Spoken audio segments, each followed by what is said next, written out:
Ladies and gentlemen, welcome to the Court-Martail Podcast. Introducing your host for this evening first. He is the host with the most from the West Coast, the Bay Area Brawler, Skylar Greenberg. And his partner, he has colonized, energized, and revolutionized the podcasting wrestling world today. Your Colonial Champion, Sean McCarty.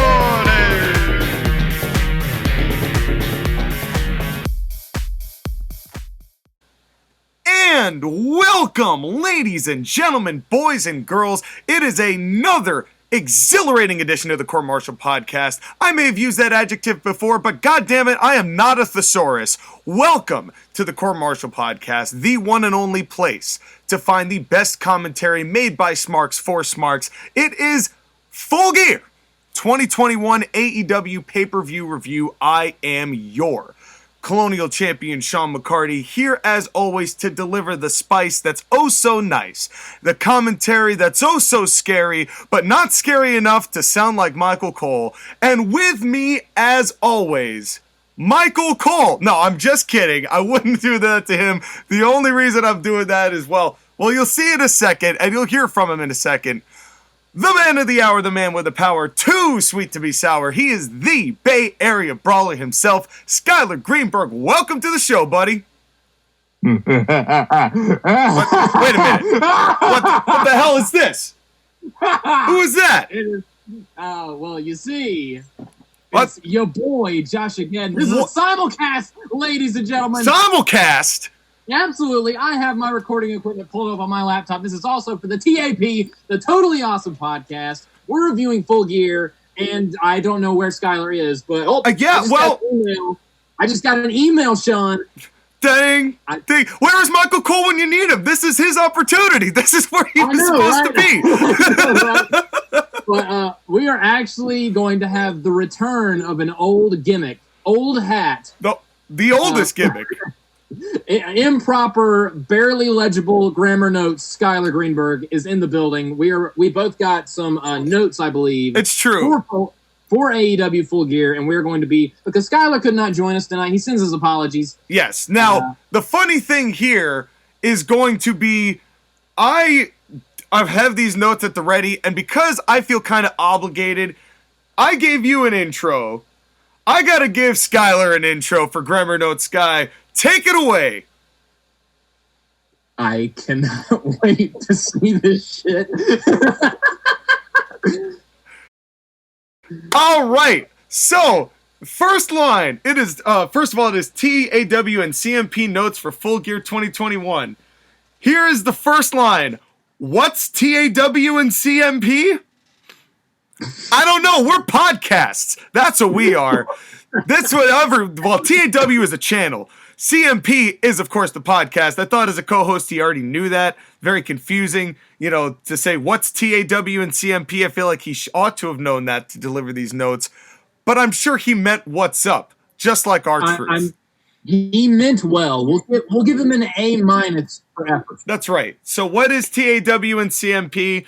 It's me, Skylar Greenberg's notes, here to reclaim my gimmick of making notes from these two idiots. You see, that's not nice, Sky. You see, when I created this gimmick, it was pure, simple, and a gimmick that belonged to me. Then these two came in and stole my gimmick and perverted it with over-gimmick split notes. Uninteresting bullshit to say and a lack of care for the work put into it. That's right, folks. JoshAgeddon and Sean are the Alexa Bliss to my Fiend. Wow. I don't know if that necessarily puts you any more over than us, Sky. Sean, I'm more hurt by the idea, the assertion that he put effort into these notes than anything else. Well, if I'm the Alexa Bliss, does that make you Lily? I hope so. Well, I am full of stuffing. Oh, wait, this gets better. And now I'm picturing both of you wearing Alexa Bliss's demonic sexy dresses and have scarred myself for life and provided nightmare fuel for the next 3 months. Bitch, I look sexy in that shit, I bet you. That's not nightmare fuel. That's like... You're welcome. You're welcome, Sky. You're welcome. Dude. Anyways. I would love to be Skylar's little toy.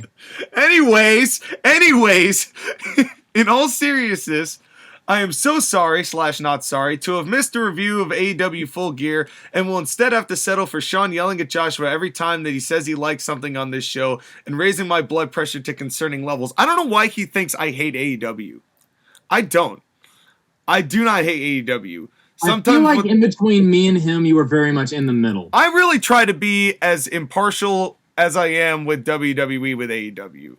So if they do stupid shit, I get mad at it. If they don't, I praise it. You know? Yeah. What AEW is what AEW is at this point. Thank you, Sky, for further adding to what I was saying. And unless you are into indie wrestling tropes that come with AEW and the bullshit it entails, this show would not be for you. There's only so much bullshit I can put up with, which is tested incredibly early on in this show and continued through the entire night with some breaths of fresh air in between. Now let us get down to a business about a show that would not end. On that statement, I agree. 4 hours, I don't care what wrestling company you're talking about, too long. Yeah, this show was very, very long. Too long. It's just, I know, at least to AEW's credit, they only do this 4 times a year. Yeah, that is true. That is true. They don't have one every month. Or remember last year when they had SummerSlam and then a week later was Payback? Oh, brutal. Brutal. And Payback was terrible, if I recall. I actually liked it better than SummerSlam in retrospect. It was just the main event that was awful. Yeah. Well, now we're going to move on. What are your overall thoughts now that we've got Skylar's monologue here finished up? Now that I'm finished hijacking the show? That's right, which I'm still mad about. And but while we're on this subject, what'd you think about the show? I did not think it was as good as All Out. All Out the last pay-per-view they did, I think was one of the best shows that AEW's ever done. This was not quite as good, but I still very much enjoyed it. There were 2 matches that I did not care for. Agreed. And yeah, I would say that my perspective is pretty much the same. I didn't hate this pay-per-view by any stretch, right? There was obviously the full things of the matches. All the matches just went way too long. That's just my personal preference. They just jammed 10 long-ass matches onto this card. And it just... And a bunch of branding stuff in between. Yeah, and so as a result, that kind of takes the shimmer off it for me a bit. But, as always, there's a good show wedged in a ton of filler. That's always been my role with AEW, is there's a lot of stupid filler.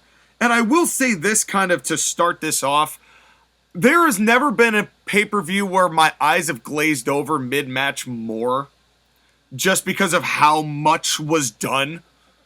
Oh, yeah. You know, to where it was we'll get to that as we move on, but there was just, it's something I'm noticing with AEW is that there's sometimes when I just have no choice but to tune out. This was one of these shows where I was just like, this feels like the person who books the show is an epileptic because there's so much just moving around all at once. Yeah, absolutely. Well, let's get into this. And now we've got another set of general notes that Sky has put in for his analysis. If I make him the general note manager? It very well could. But that also, well, general notes, and then it's in parentheses me. So am I general notes? Or that's his name. That's the gimmick name right there.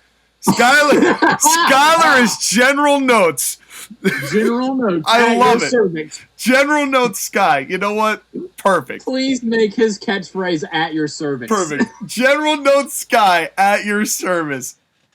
Incredible. No, not service. Cervix. Because he hates women.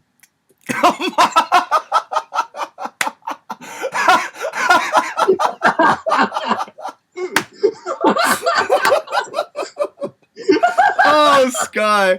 Oh, we love you, buddy. Oh, I love you so much. We love you. All right, here we go. You're such a good sport for putting up with our constant jokes. However, I do think that General Note Sky is a game-changing gimmick name. Oh, it absolutely is. That's terrific. You're welcome for that. Before I get into the review proper, rather than listing this in each match, I will mention the tropes I noticed all night to save space. Commentary all night was awful, which I disagree with, actually. Honestly, Go. I'm sorry. Go ahead. Personally, I think I didn't have a problem with Excalibur or Shivani. JR needs to retire. Yeah, that's the next line. JR should retire. Tony Schiavone should return to the old people home, and Excalibur should be burned alive. Wow. He needs to be put back into the stone. With the mask, I agree with. Great reference, by the way, but I would say the mask can be burned alive. I still hate the mask. I will always hate the mask. He can call himself Excalibur. That I don't care about. But just the mask. Get rid of the damn mask. He looks like a dork. I don't care. It's wrestling. Who, at this point, is that really that big a deal? Is it worse than the mask? How bad could it possibly be worse than the mask? We all got used to Kane. Yeah.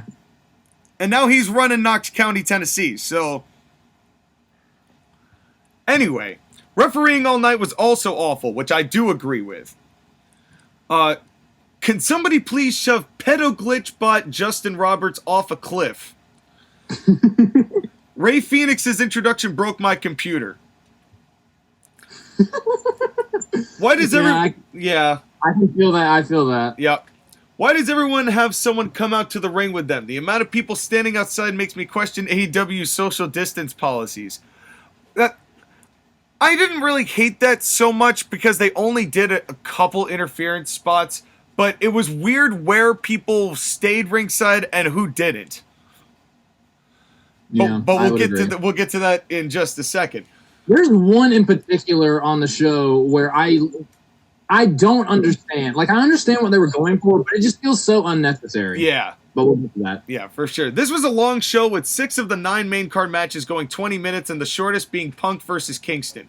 You could have shaved 5 minutes off from each match besides Punk and Kingston, and this show would have been easier to get through. Totally agree with that.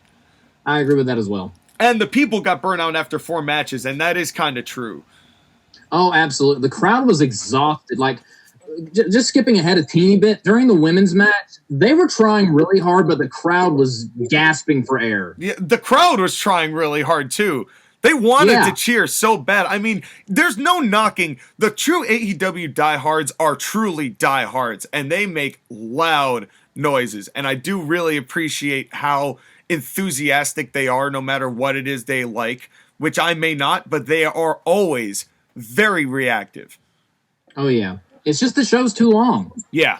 Yeah. You just need to cut this off. And then, as of right now, there's going to be a fuck you Tony Khan counter because his booking sucks, which is kind of true. Did you watch the pre-show?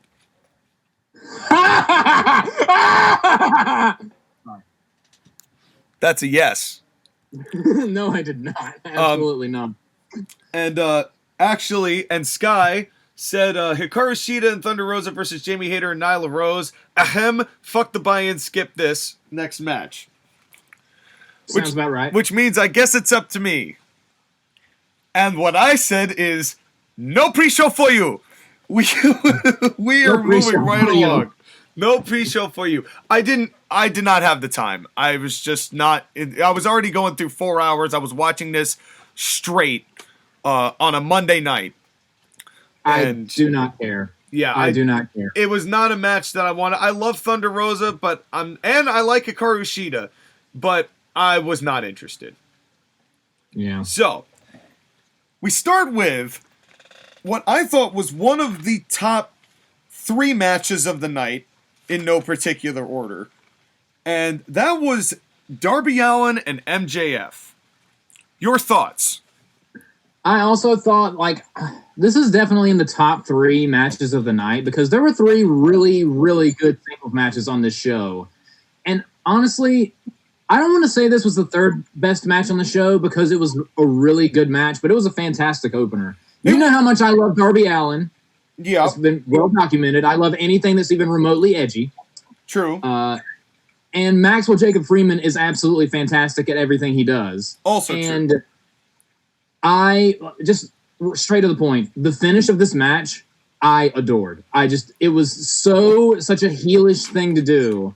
I adored the finish of this match. Everything in between was good as well. Yes, I would say that of all of the finishes of the night, this was probably my favorite, which kind of sucks because then everything else definitely lost a little bit of shimmer. But that's not to say that this was match of the night. I mean, I'm not saying it wasn't, but it's definitely, again, top 3. It's hard to place it because there was a lot of good in this, but there was also a lot of good in a lot of other matches that kind of had a different tone, which I do have to give AEW credit for. Every match has a different tone to it, which WWE does not have. That WWE, you know what you're getting every match, cut and paste, plain cheese pizza every night, no salad dressing on your salad, plain lettuce. You know, that's what you get. It's also, just saying, MJF delivered the absolute most beautiful backbreakers I've ever seen in this match. The backbreakers he gave Darby Allin in this match were just, I was salivating, especially that power bomb onto the knee. That was so awesome. Well, what I really loved about that is that was used as a framework for his heat all match. And they were all different kinds of backbreakers. You didn't see the same backbreaker twice, but you knew that was what he was going on. And I was really, really disappointed that Darby Allin did not sell his back more in this match. For as many backbreakers as he took, I thought that was a bit disappointing that he was not looking like he was actually broken in half for longer than whatever long it was before they just got up and got ready to do the next thing. Yeah, I can kind of agree with you there, especially considering that not only did he do a coffin drop on the apron and bounce right off the apron, although I will say that even though it's insanely risky for him to do that kind of a move, he's at least smart about it, because if you watch him carefully, he puts his arm out to bounce off the ropes a little bit, so he's not just hitting the apron just flat with no break. Yeah. So he knows what he's doing, but my God, the coffin drop to the outside was ridiculous. Yeah. Well, here before we get to that, I have to backtrack us just a second because I just looked at my notes. What was this Darby Allin package before this match? Where he just drove off like a rock and got into an accident and walked out of the accident and walked a little bit further and then got I did not understand any of what contextually that was supposed to do to enhance his edginess. I don't get it either. I did not understand that. And then Sting shows up and picks him up. And then they go. Well, I was thinking the whole time he had this dude who has a picture of MJF tied to his taped to his face. And then he kills him in a car accident and throws a Molotov cocktail at the car. And I'm just thinking the whole time, but that's not MJF though. You just killed You're just committing murder. You murdered a guy who was just wearing an MJF mask. That's someone else, dude. Because that's what edgy clowns do with face paint. Focus your anger on the right person. Yeah, man, that was ridiculous. And then Sting. Let's talk about Sting for a second. Sting comes down literally just so Tony Schiavone, when JR prompts him, goes, "Hey, Tony, who's that?" And then Tony, "It's Sting!" And then Sting leaves. Oh my God. Fucking real. Speaking of JR, my absolute favorite part of this match. Did you catch this? You know how Darby Allin, MJF, Jungle Boy, and who was the other person? They're considered the 4 pillars of AEW. Mm-hmm. Did you hear what JR called them? No. He said they are the 4 pillows of AEW. Oh, no. A soft, cushy landing. Yeah, he called them the 4 pillows. Hey, listen. You got to get a good night's sleep. You got to get a good night's sleep when you're wrestling at a match of this magnitude. And thankfully, there are the 4 pillows right there. So, you want to sit there. MJF's like, "Here, come lay on me." And then that's the rest is history. I would love for MJF to lay on me. But besides the point, when he said that, I had to pause the show. I was laughing so hard. That's pretty good. That's pretty good. It was glorious. It was beautiful. Yeah, this is and then they do this whole thing with the pins, the pinfalls, the fast pinfalls where MJF has pinned Darby Allin's hands to the ground, and then they do the one arm they lift up, and then MJF puts it down, and another pin, and then Darby Allin lifts the other arm. It got a little silly. It was still a contest, but it still got a tad silly. But the fans loved it the whole time, but I thought that the whole beginning of this was just a little too much, too fast, but then they slowed it right down, and I didn't care anymore.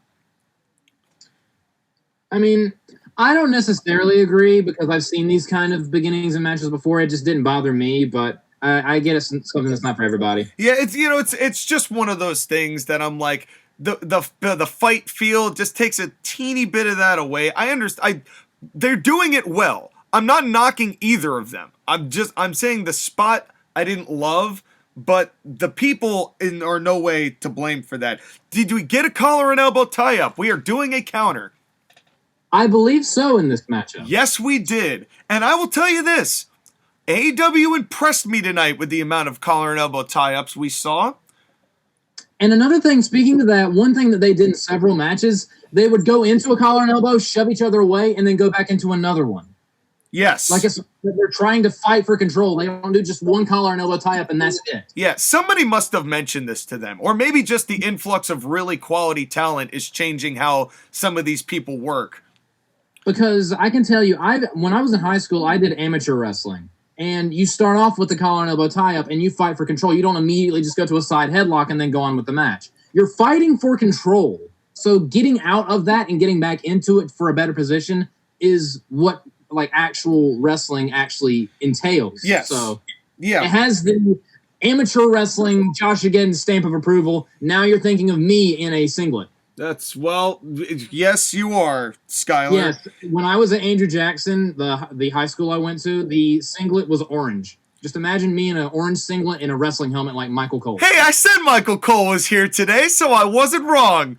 The only thing missing was me wrapping bubble wrap around myself. Well, and there's no proof that you didn't do that.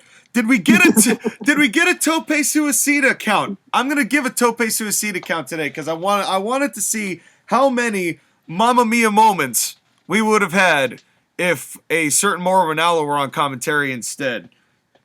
We had one in this match. Yes, it was the best one of the night. Agreed. And this is something. Here's my big groundbreaking statement for those of you who have heard me talk about Darby Allin over the years. And what I've believed in him and what I saw from him before, I have come around on Darby Allin.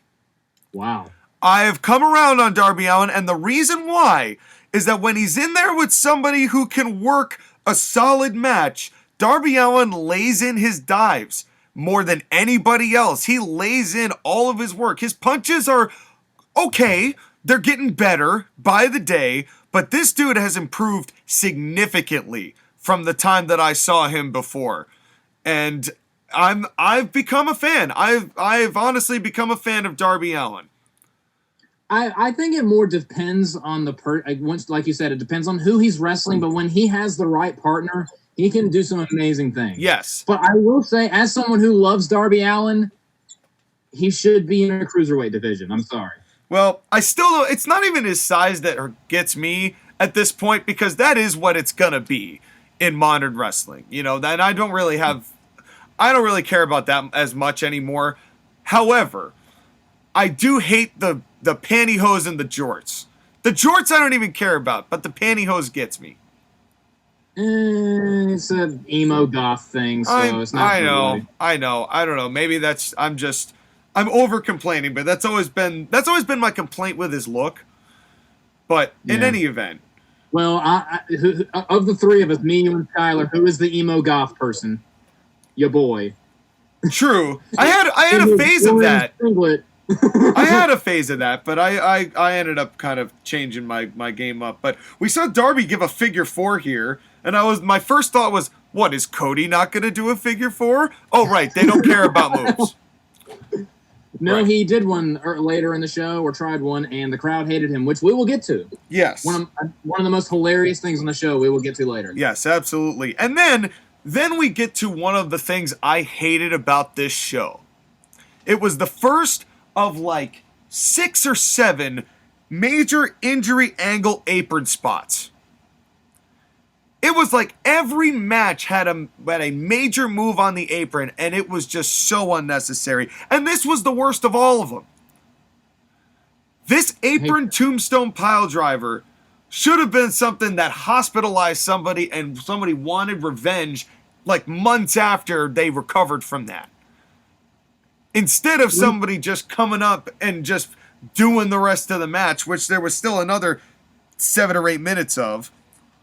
Remember when Kevin Owens used to powerbomb people into the apron and that would send them to the hospital? Yeah. Good times. That's my I miss those times. That's always been my biggest complaint with AEW. It's so much, it's too much, and it's going to be a problem when somebody's going to get seriously hurt trying to innovate something so far past the level of human athleticism. And it's something that AEW it's going to have to reckon with eventually. Yeah, I would agree that they do a ridiculous. Again, we said it before. It feels very schizophrenic watching the show. As someone who likes AEW, the show's very schizophrenic because they're trying to do so much all at once. Yeah. And it's not just on pay-per-view. It's on Dynamite and it's on Rampage. They're trying to do 80 different things on a show that only has room for about 40 different things. Yeah. And then, 1, 2, whoa! 1, 2, whoa! 1, 2, whoa! And it wouldn't stop. Didn't bother me until they started spinning around like frickin' Sonic the Hedgehog. It looked like CIW spinny pins. By the way, subscribe to Colonial Impact Wrestling. But it was spinny pins all over the place, and I was like, okay, this is a little bit. It's a little bit too much. Did that, like, if they did the switch once or twice, it would have been fine. But they did it like 10 times, and then they started rolling around so much that I thought like Jim Carrey dressed as Robotnik was going to walk out on stage at one point. He walks up to the ref. Are you in charge here? Nope. Wrong. I'm in charge. Me. I'm in charge. What's your name? Aubrey Edwards. Nobody cares. Nobody cares. Nobody cares. I love that movie so much. That movie. Go watch the Sonic movie, everybody. It is worth your time. It is a treasure chest. It is 100% worth your time. I'm so glad we got a reference in. Oh yeah. But yeah, that was just a hair. That was a hair much. Yeah. And but you know what was not a hair much and was just enough, and probably the best selling of anyone all night was MJF and that knee. Oh yeah, his scream is so good. Yeah. It just he raises his voice several octaves, and it feels like someone who's like who thinks they're about to die. Yeah, it was the best. I haven't heard that much whining since Flair, and that's a compliment. That's genuinely a compliment. And no, he's honestly great. And the way he sold it, the rest of the match, it didn't look like it wasn't bothering him for it the rest of the match. And I honestly thought, as convoluted as it was with the whole pin predicament, that alone was so much better than any of the previous garbage. It really, MJF knew how to bring you back into the moment. Oh yeah, I agree. You know, that was really the best part of that. And and the finish, like you said, the finish was great. Why don't you tell them how it went? So basically, at the beginning of the show, I mean, I didn't see this, but apparently on a previous episode of either Dynamite or Rampage, MJF was mocking Darby Allin's in-ring ability and said that I can beat him with a headlock takeover. And when he gets in the ring before the match, he goes over and shoves the glitch pedo robot Justin Roberts and says, "Say on the microphone that I could beat Darby Allin with a headlock takeover," and he does. So at the end of the match, when the referee is distracted, or actually, did he get knocked down or distracted? I believe that he got wasn't knocked down. I can't remember. Honestly, Either way. No, he got distracted because MJF brought the skateboard in, handed it to Darby, and threatened and begged him to hit him, which I thought was a little odd. By the way, I mean, it was fine, but I thought it was a little odd. But then Darby, Darby did the babyface thing and goes, no skateboard, hands it to the referee, and then when the referee goes to put it away, which was great, that was honestly a great finish. And then the diamond ring, then he hits the headlock takeover and the pin. Oh yeah, that was, and when he did that, I was like, he's not actually going to beat him with a side headlock takeover, and he did, and it was just so. MJF is the best heel in wrestling. I love MJF. There is a reason that MJF was my pick number one when I started ACPW versus NWO. By the way, next week, we are not only doing a Survivor Series review, but we are also getting ACPW versus NWL in. So stay tuned for that. It is a double feature. Also, after that, at some point, when you do ACPW versus NWL, you know what that also means? Is it South Carolina Championship Grassland? Your dog got star tooth right, it is. Yeah! Yippee-ki-yo, Kanye. Or now just also, yay. Fun fact, Survivor Series is on my birthday this year. All right. What a terrible birthday present. So happy Joshua to everyone. Yes. And so... Jesus Christ, I'm going to be 24 years old. Yeah, well, hey. I remember being 24 years old way back in my day. 24 is the new 15. It was back before I fucked my sister to death. Anyway, back to the show. That's how you really know it's from South Carolina Championship Grassland. Oh, yeah. But yeah, I thought this was a great match. A great way to open the show. It was a teeny bit long, and they did a little bit too much. And the goofy rolling around in the ball thing was a bit too much. But I thought this was a good opener. You know, you cut out the filler, and this match was fantastic. Agreed. You cut with the filler. This match was really, really good. and so but my final thought was, it feels like the crowd said they fight forever, and it sure felt like they did. Yes. And I got their way. But still, a good opener. It was just long. It was just long. What did Skylar have to say? What did General Notes have to say? To General Notes himself. All rise for General Notes. He's rallying the forces, and by rallying the forces, I mean, good Lord, these bullet points. Maxwell Jacob Freeman versus Darby Allin with Joshua in parentheses. Thank you, Skylar.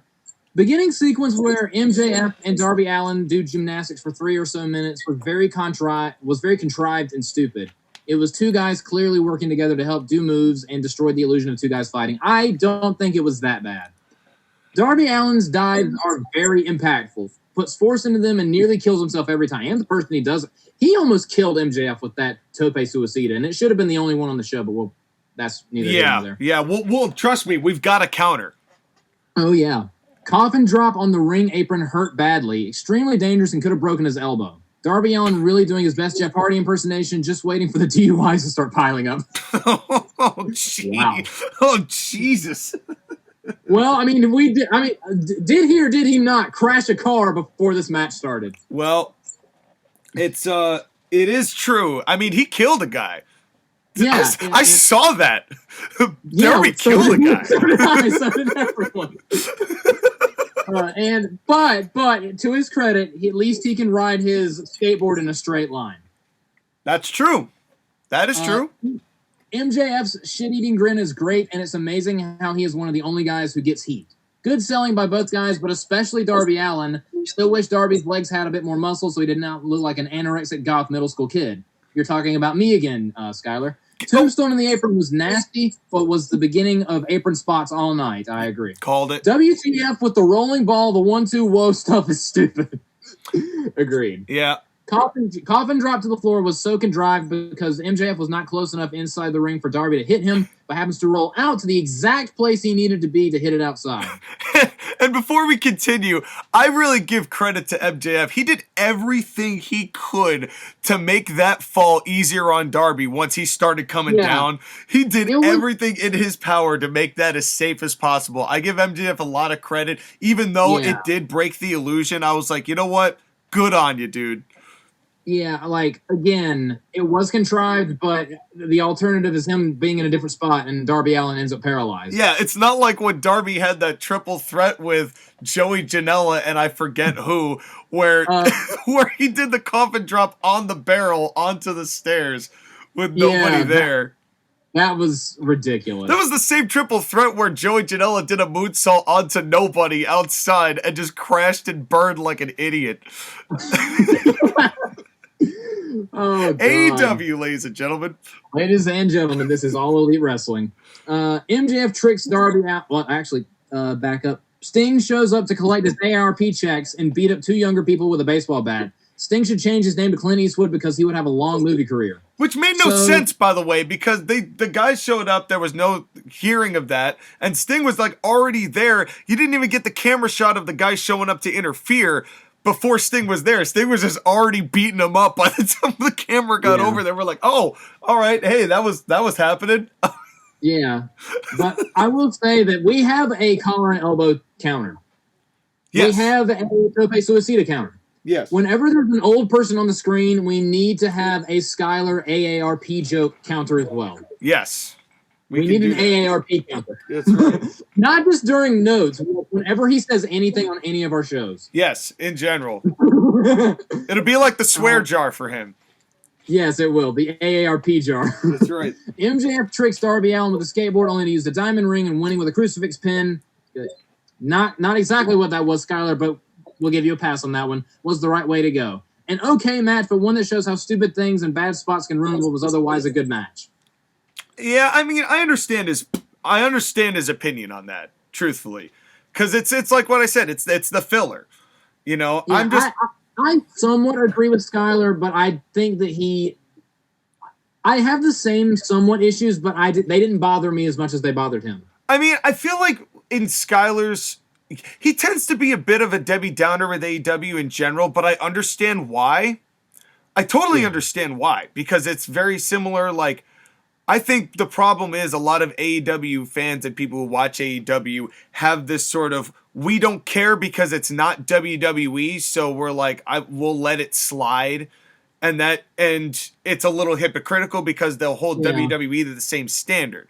I don't feel like either of us are really like that, though, you know, in that respect. But I also feel like that's partially why Skylar is taking the opinion he has. But he's just softer on WWE in that situation. Honestly, but as much as I enjoy the whole AEW versus WWE. Oh no, budget cuts have struck again. It could be wrestling or Star Wars, but that's an entirely different conversation. It's either AEW fans who are like, I don't care if it's bad, it's not WWE. Or you have WWE fans who are like, WWE is the second coming of Jesus Christ and they never do anything wrong ever. Yeah. There's no winning. Yeah, it's honestly because wrestling fans generally just suck.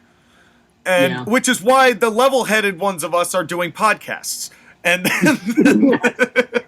simultaneously, nonetheless. And get kicked out of group chats. That's right. That's right. But no, that's fine. We started our own more condensed group chat, and boy, has that been trimming the fat. But yeah, and it has the word placenta in the name. That's right. And how could you be mad at that? Anyway, back to what everyone else knows about. Now we move on to the next match. Yeah. Suxcalibur, as he is now going to be known, is still wearing the mask. The Glitchbot is Glitchbot. And now, oh, God. It's the Tag Team Championship match. Even though there were like 3 other tag matches on the night. It was the Lucha Brothers versus FTR. And talk about making sure that, we're going to have the greatest tag division ever. We're really going to focus on the tag division. 2 years later, here's a pay-per-view with 4 tag matches, and the title match is the first one of them. Yep. Wow. The more things change, the more they stay the same. It's the Lucha Brothers versus FTR. What are your thoughts? I said that there were 2 matches on the show that I did not like. This is one of them. I don't know what happened. I used to really enjoy Lucha Bros matches, but my biggest issue with this, besides the fact that the AAA belts looked like they were made out of cardboard, it felt like everything they did was out of order. They were just doing random things in a random order for no reason, and the match just ended. Here's the way I would describe this match. I did not get into this match. This is how I would describe this one. Well, neither could any of the participants involved. Because this is a clash of styles where the styles that the two work are like oil and water to begin with.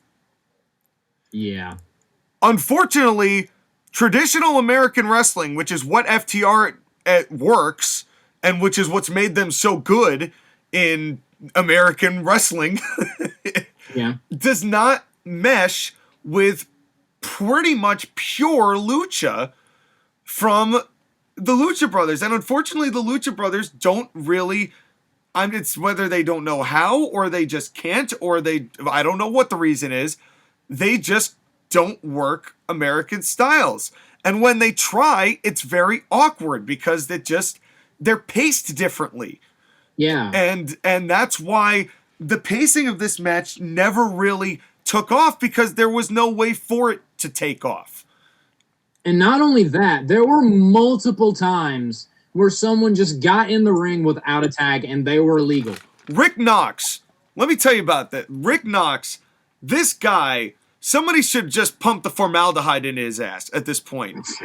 He is seriously like, I don't know how, he just literally stands there and jumps and misses everything, or he doesn't care, or in the case of this match was enforcing rules later because it was relevant. Gee, I wonder what that reminds you of.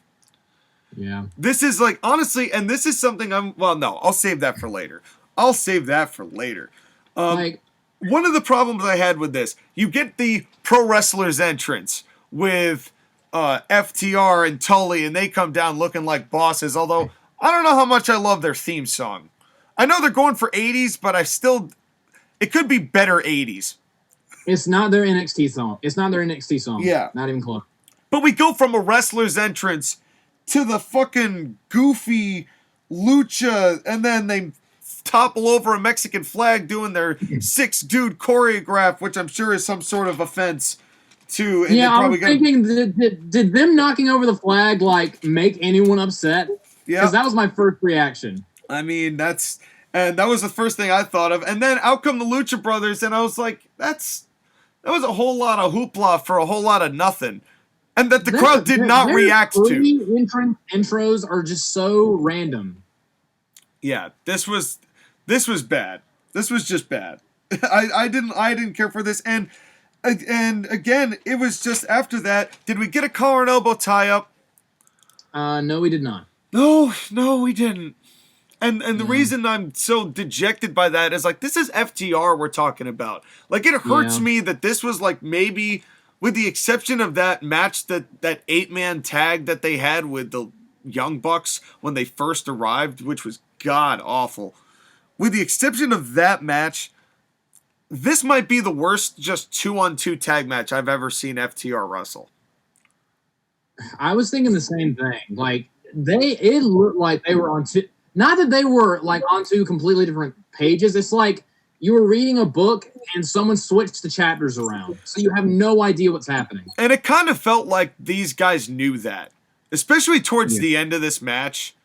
I definitely kind of got the feeling like this was not doing a whole lot with the big kickouts and all that jazz. I don't know. It didn't... To me, it felt like FTR was not loving the fact that they were working that style of match. Yeah, this was not my cup of tea. Oh, but I will say, dude, if you think this was bad, there was a matchup between the Lucha Bros and the Butcher and the Blade on Rampage a couple weeks ago. That sounds terrible. It was just like this, except 100 times worse. It was so bad. I'm starting to sour on the Lucha Brothers. Yeah. I'm not. Me too. And I really liked Penta, but it also depends on the environment he's in. Because obviously he was great in Lucha Underground because it's exactly what a guy like him needs. But in this situation, like, Pentagon botched a roll-up early. I was like, oh, dude, it was not good. But I will give credit here to I want to give credit to FTR, but I think that Phoenix really was the one who made this idea work.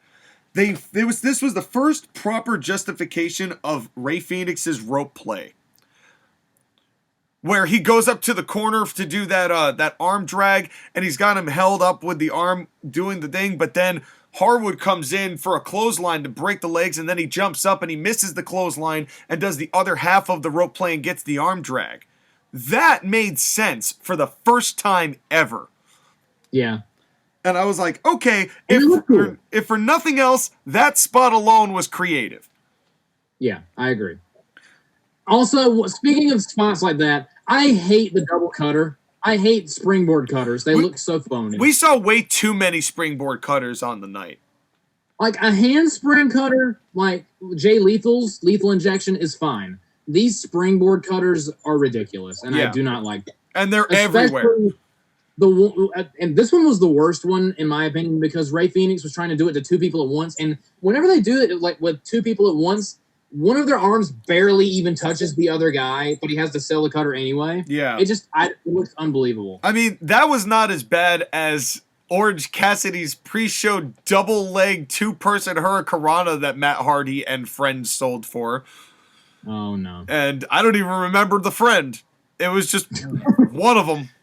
Matt Hardy. It was one of those people. I think it was one of Private Party, maybe. And wow, remember when everyone was like, they're the next big thing? Yeah. How the time changed. And then we get this cannonball assist, which was kind of cool. But the rules at this point were about as prevalent as Rick Knox's hairline. So, and then Rick Knox, as they're doing this double submission, which there were way too many of in this show. Agreed. With the double submission, Rick Knox counts to 5 and then starts breaking it up. No, Knox, 5 is a disqualification. You count to 5, it's over. He counted to 5. Actually, John, in AEW, I remember there was one tag match where they got up to 6. So in AEW, correct me if I'm wrong, but I think in tag matches in AEW, it's a 10 count to get out of the ring. You are incorrect, sir. Because later on, they mentioned of whatever tag match it was, I think it was Cody and Pac, and we'll get to that catastrophe. But anyway, they mentioned in the actual commentary that no, 5 count disqualification if you're in the ring for 5 seconds with your partner. And guess who was the referee in that match? Oh no, was it Aubrey Edwards? No, it was Rick Knox. I can't keep track. It was Baldy McFormaldehyde. It was Baldy McFormaldehyde. It was terrible. It was. Can that please be his name? It might just be Baldy McFormaldehyde. I seriously, I hated this guy. This guy is the worst referee I think AEW's got. Yeah, I agree. It's like the rules just don't exist, except for when. I think it was Rey Fénix who got a tag, but the referee didn't see it. So the referee finally does his job and puts him in the corner. Yeah, just because that was the next thing to do. At this point, it's so ludicrous because you haven't been paying attention to the rules the entire match. Why are you paying attention to them now? Yeah.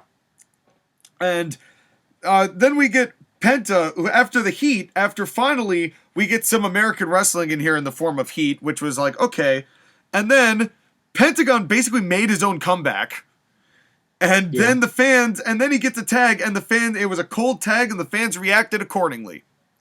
Mm-hmm. They reacted for Pentagon making the comeback, but then he tags Phoenix, and everyone's like, yeah, yay. Exactly. And the crowd goes mild. The crowd goes mild. And then they do this title belt shot false finish, which was way more deserved by Penta breaking it up rather than Phoenix just kicking out properly. I felt that devalued the belt shot as a finish a little bit. Well, to be fair, he hit him with the AAA belt, and that belt is made of cardboard. So. I know. Seriously, that belt what was up with those belts? That's how they've always looked. That's I guess that's top dollar. That is top dollar. We shouldn't be disparaging. And then, oh God, this was the start of the night. Okay, folks, this show was on November 13th. For those of you who know, that was either Eddie's birthday or the day that Eddie passed. I can't remember which. Eddie Guerrero, that is. And all night, we got tributes to Eddie Guerrero, and normally I wouldn't have a problem with this. But we have to... They did it all night. They did it all night. It affected the finishes, which I also hated, but I also have a great joke for later. And it affected the finishes, but worst of all about this, I wouldn't have a problem with this if WWE hadn't done this every single pay-per-view with these people who do these moves every single show for the past 15 years. Yeah. If they had not run this man's name so far, beaten this dead horse so that it is nothing but a pile of goo, if they had not done this, I would have had no problem with this. But this has been constant. Let this man rest. Mm-hmm. For God's sake. It's like... And you said a minute ago, like, for those of you that don't know, I did not know that Eddie Guerrero died on November 13th. So I was like, why are they all doing Eddie Guerrero references? And then I think, I can't remember who said it, but I was like, oh, he died on this day. But still, it's like, and one thing that you've also said in previous episodes of the show, when you do a tribute move like that, people are going to fondly remember the person you're tributing. It doesn't get the talent over. No. It just reminds everybody of Eddie Guerrero. It's the Dolph Ziggler effect. Yep. And yeah, exactly. That's exactly the right person to use on that. That's how you tell that you and I have done reviews for a very long time. Yes, yeah. You're using stuff that I brought up in 2017 to make a point here in 2021. Oh, God. Things have not changed. That's just proper booking, sir. But please, no more Eddie. Please, I'm asking the entire wrestling business, collectively. AEW, WWE, the Ghost of Ring of Honor, Impact, MLW. Please. The Ghost of Ring of Honor, the zombie corpse that's still animated for some reason of Impact. Please, stop. It's agree. time It to is stop. So tired. Let the man sleep. It is so tired. Let the man rest. But, any case, this was long. There was a lot of kickouts. There was... and then they did this double move where Penta's going for the package pile driver and Phoenix is doing a roll-up. Phoenix was rolled up and had, I think it was Wheeler, rolled up for a very long time while Pentagon finally did his package pile driver and got the pin. And it looked disjointed, and it was about as clashed as the styles were in this match, and AJ wasn't involved at all. Yeah. And this was the problem with this whole thing. They did and then what was with this mask finish? But this is how FTR won the AAA tag team titles. They dressed up as frogs on AEW, and they won the tag team titles from Lucha Brothers on an episode of Dynamite. So for some reason, they got into the ring with the masks on, like at the end of the match, and then Lucha Brothers hit their double team pile driver for the win on the illegal person because the referee, who's completely incompetent, did not know which person was which person. So that was after this disjointed moment we were just talking about with the roll-up and the package pile driver, where they praised Rick Knox for not pinning the illegal man, and then he pins the illegal man to finish the match. Yep, that was what happened. Everything we just said is factual. The second they rolled out of the ring to grab the frog mask, I was like, oh my God, can this match just end, please? This was way worse than it had any right to be. And another thing, we just had someone walk over, pull something up, and put it in the ring with MJF and the skateboard. We don't need this in every match. Yeah. Boy, this is starting to remind me a lot of another company. And, oh, yeah. And, but we'll get to that. Would you like to hear how it is time, everyone stand at attention, because General Notes is here. At your cervix. General Noteberg. All right. Lucha Brothers versus FDR AEW Tag Championships. The AAA belts look so fake. They look like the belts you'd print the picture off the internet, then cut them out and glue them to cardboard. That's pretty much what we said. Accurate. Lucha Brother entrance sucks so much. Why are 6 guys looking scared of pyro? That is exactly what it looked like. Eddie Kingston is having PTSD as we speak.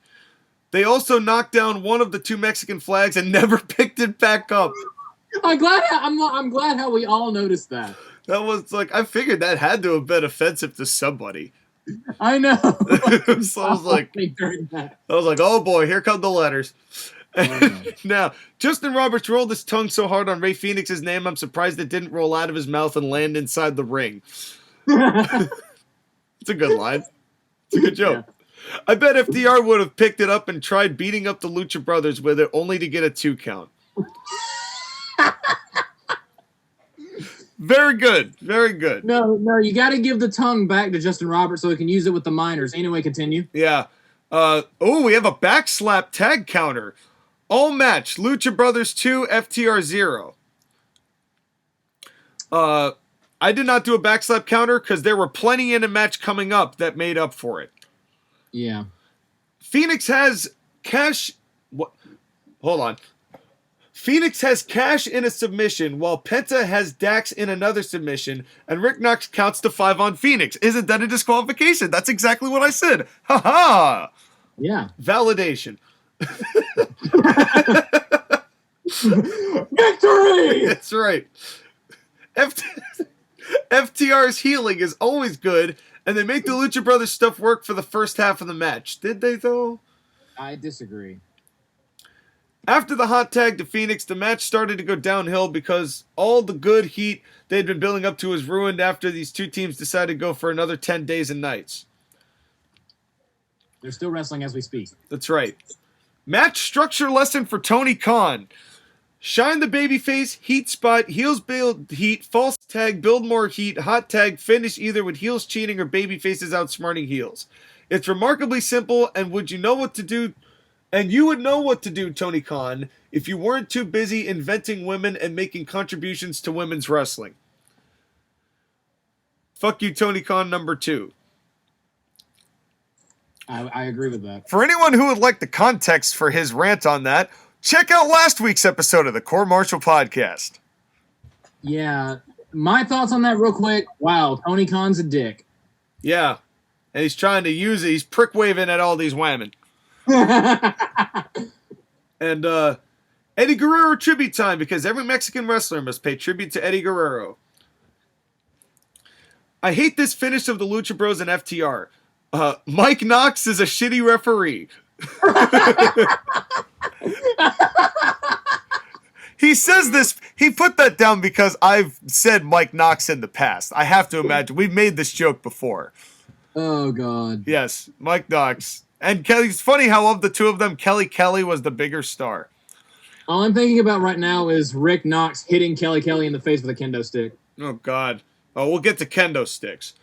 And then not calling for disqualification. That's right. Why would you allow FTR to wear masks in the middle of a match? It makes your job harder and leads to an overcomplicated book finish. This match after the hot tag was stupid because both teams became invincible and started doing every move known to man. While the Lucha Brothers are not as annoying as the Young Bucks, they do much of the same stupid shit. Couldn't agree more. Yeah, it looks like all three of us had the same opinion of that match. Yep, that was what it was, and that was honestly a shame. That was a diddly darn shame. Yeah, I agreed. But the next match, I must say, lived up to some expectations, I think. Oh, yeah. It is Miro and Bryan Danielson for the number 1 contendership for whoever wins the AEW championship later in the night. What did you think?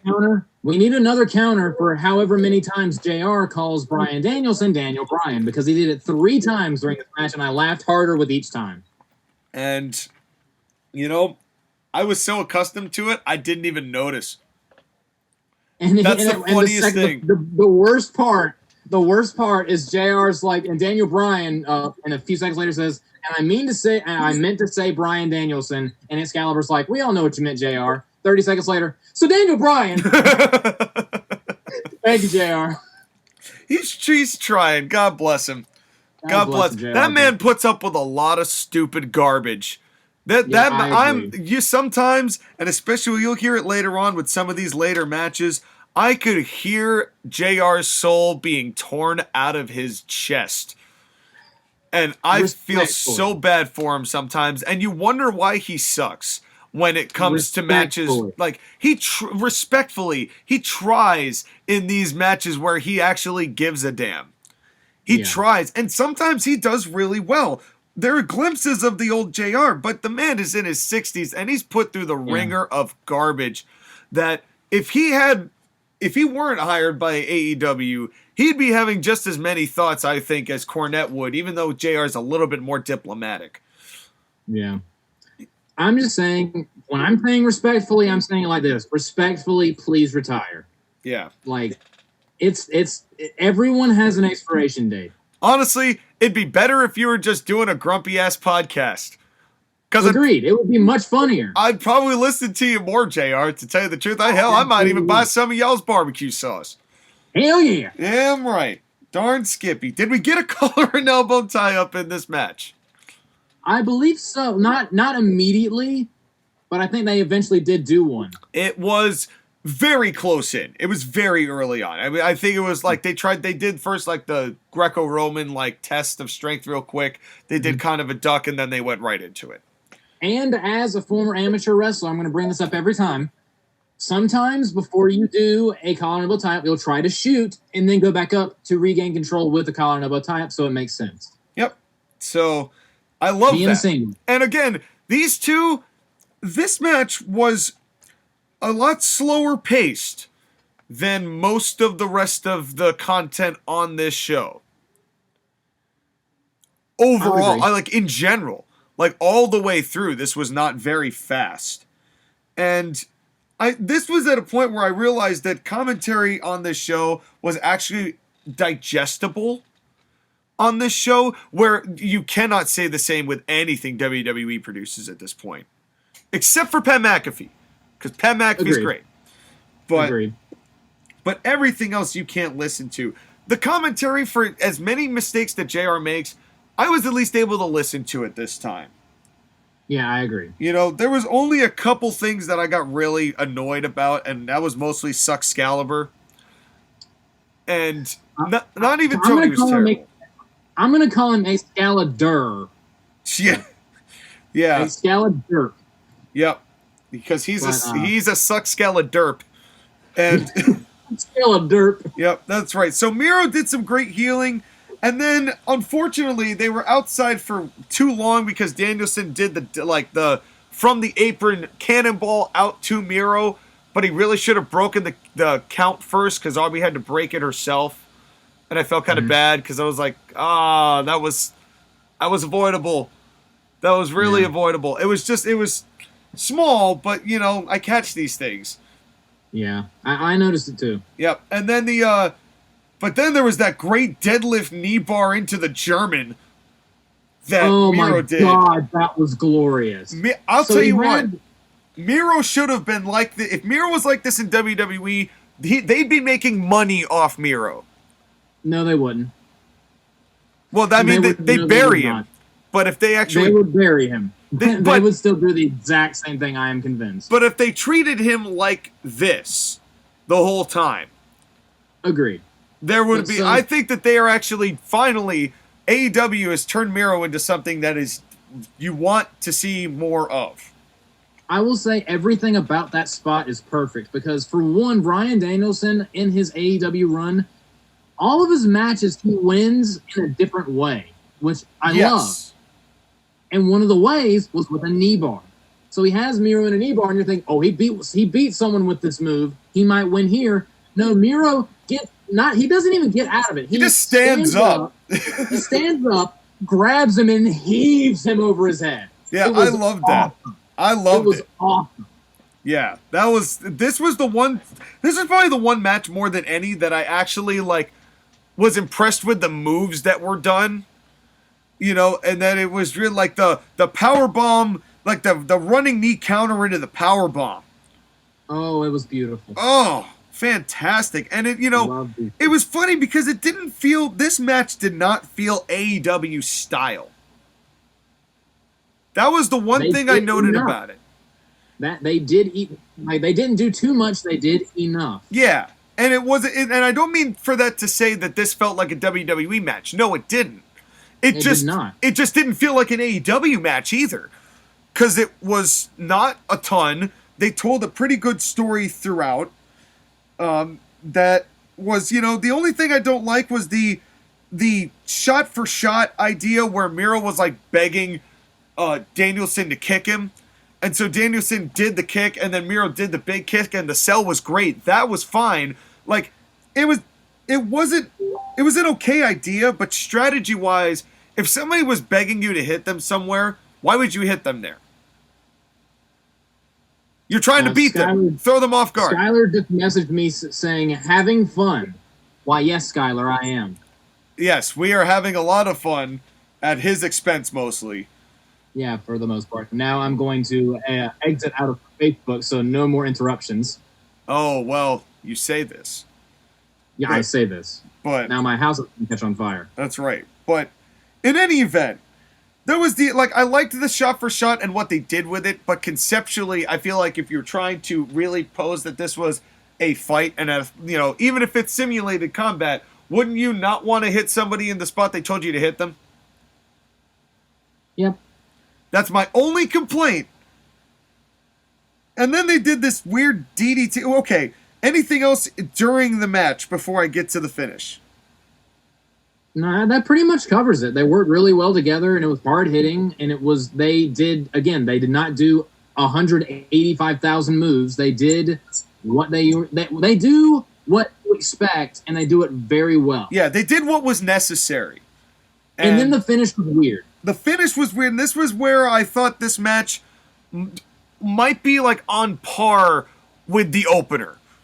Just because, if if the finish of MJF and Darby Allin was put with the overall construct of this match, we'd have one A-grade, A-plus matchup on our hands. Absolutely. 100% agree. But then they did this. We had a great match. We had a good match with a great finish to open with, and we had a fantastic match with a finish? Yeah, they did this DDT that didn't quite land, and then Daniel Bryan choked him out with a guillotine. And Aubrey Edwards called for the bell, immediately. The second they touched the ground. Yeah. And I like the idea, though, after all this, that the DDT was what knocked him out, and then the guillotine was just there. That I didn't have a problem with, but this felt like they were told, go home now. Yeah, I agree. They should have waited a couple seconds, done the arm thing with Miro, and then call for the bell. Yeah. But they did it way too quickly. I think they got rushed for time here. That's my suspicion, because it felt like this match definitely had a little bit more to it. But it felt very abrupt, and I think the reason it was is that they were maybe Aubrey didn't get the word or Tony Khan didn't tell them, but their time limit was coming up, and they had 30 seconds to be oh snap, go home. Go home. Dude, I don't care what you do. Just go home. If that's the case, then I'm a little upset, because they could have cut out some of the time from the tag team title match or the 8 trillion person street fight that later on in the show and given it to this match. Yeah. But that's pure speculation on my part. I don't want to say that's what happened, because that finish was just odd. And why would you do that? If Miro's only lost once to Sammy Guevara, why would you have Danielson choke him out? Pin him, for God's sakes. I agree. I 100% agree. Should have pinned him with the flying knee. I mean, this is Roman Reigns choking out Cesaro. Except Cesaro actually passed out, and the referee didn't call for the bell the second Roman Reigns put the hold on. Well, and also Miro is actually going to remain on television after this moment. That is also true. I would imagine. And oh God, I hate how right I was about that. Yeah. I hate how correct I was about that whole thing with Cesaro. Depressing. It is depressing. But what's not depressing, hopefully, is what Skylar McGreenberg has to say. General notes, stand at attention. Almost said General Oates. And General Oates. General Oatberg. And Skylar is now making a bowl of oatmeal as we speak. Go ahead. Remember when I said that Skylar was like Majin Buu from Dragon Ball Z? He morphs every 5 minutes just like Majin Buu. Oh, I thought he converted all his family into oatmeal and ate it. Probably. So anyway, Miro versus Bryan Danielson for the finals of the #1 contender tournament. Bryan Danielson has a major shiner under his right eye and can use steak on it. He's not, because he's a vegan.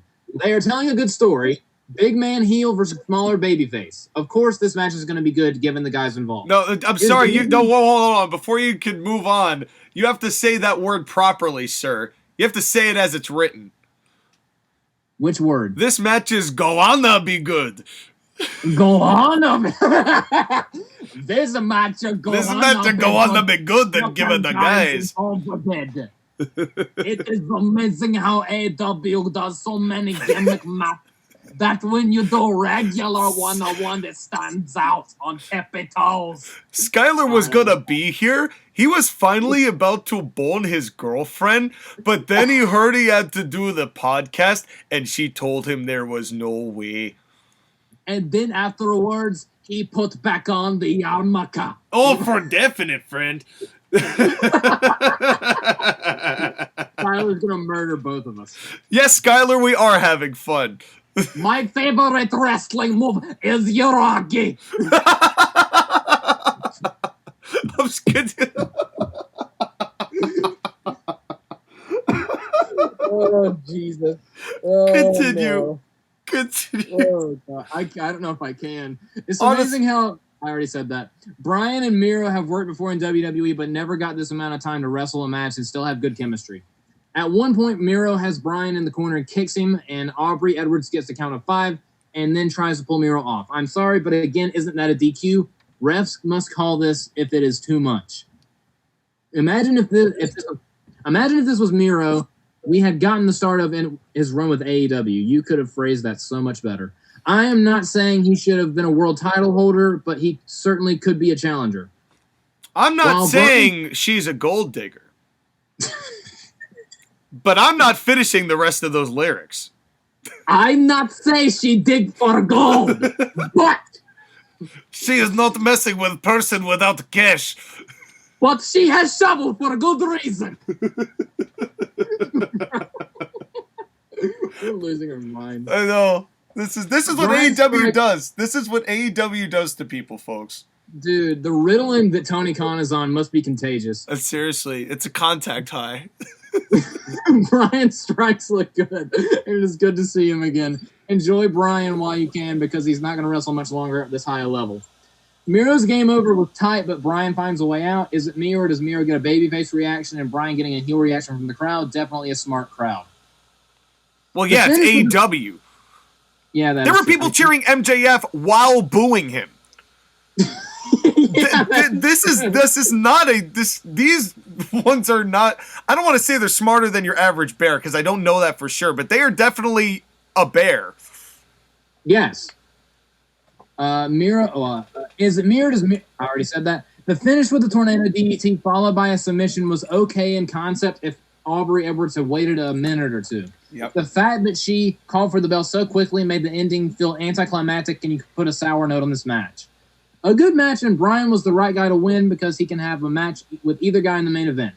But I wonder if Bryan will turn heel. This crowd was split on him and Miro, and it seems to be fickle in Mother Nature. Aha, you see what I did there? Ah, never mind. What? That was... I'm not sure. Hold on. That joke fell about as flat as that finish. Yeah. Fickle like a pickle, brother. Anyway... There's the gif of the cake with the "you tried." That's right. Well, speaking of trying and failing horribly, it is the Falls Count Anywhere. It is Christian Cage, Jungle Boy, and Luchasaurus versus the Young Bucks and Adam Cole. What is the point? Someone answer me this question. What is the point of Brandon Cutler and Michael Nakazawa in a Falls Count Anywhere match if they're out there and don't bother to get involved, which I'm not saying is a problem, but then what is the point of having them out there at all? Why are they there? I think they got landed on a couple times, and that's it. Oh, there was a point where Cutler tried to use the spray thing on someone, but they ducked and he accidentally got one of the Bucks once. But yeah, if you're going to have guys come out of the ring with your team in a no DQ match, then they should be involved more often than just one time, or don't have them come out there. Yeah, and did you notice that it's a street fight? You know, this is is this the Minneapolis street fight, or no, this is the Falls Count Anywhere. It's a Falls Count Anywhere. Don't get me started with the Minneapolis street fight just yet. I need to I need to conserve my strength. It's a false count anywhere, but Lucha... Oh, I wrote down Lucha Boy, which is not his name. Lucha Boy. So Marco Stunt joined the Lucha Bros. That's right. So, but the only two people who were dressed for a false count anywhere match are Christian and Jungle Boy. They look like they're ready for a fight.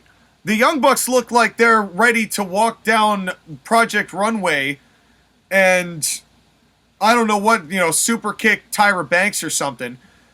And Adam Cole looks like a superstar and is unfortunately around the Young Bucks. That is true. Because this is what he wanted to do to begin with. Did we get a collar and elbow tie-up? I don't think we did. I don't think we did either. Because it just started with everybody just hockey fighting. My favorite. Yes, it is Sean's favorite kind of fighting, the hockey stick fighting, which we actually had some of later in that god-awful street fight that we will get to later. How many tope suicidas did we have in this match? I honestly can't remember. Just 2. Just 2? Just 2. And by the way, we should put a half of one on the one that Danielson tried, but Miro countered. Yeah, he countered that to an awesome-looking belly to belly suplex. So I would say maybe like the count now is 3.5 for the tope suicidas. And another thing, like again, I know that you and Skylar both do not like the Young Bucks. I will say they did not do 100 million moves in this match. I thought they showed hella restraint. Yes, for a Young Bucks match. Yes, they did. I was kind of impressed. Maybe that's because they were in front of a big boy like Christian and wanted to be on their best behavior. Maybe because Adam Cole is actually telling these two to fall in line a little bit. That can't be it. But but this is, to me, this was more relaxed from them, but also this is a false count anywhere 6-man tag, so it's going to be chaotic. Yeah. What was of all 6 men involved, what was the most over thing in this entire match? The table. The table. I hate it.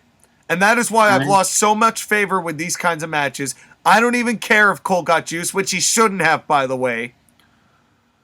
But. Well, I liked that he got juice because he landed like face first on like the edge of that steel chair on the outside, so it made sense for him to gig.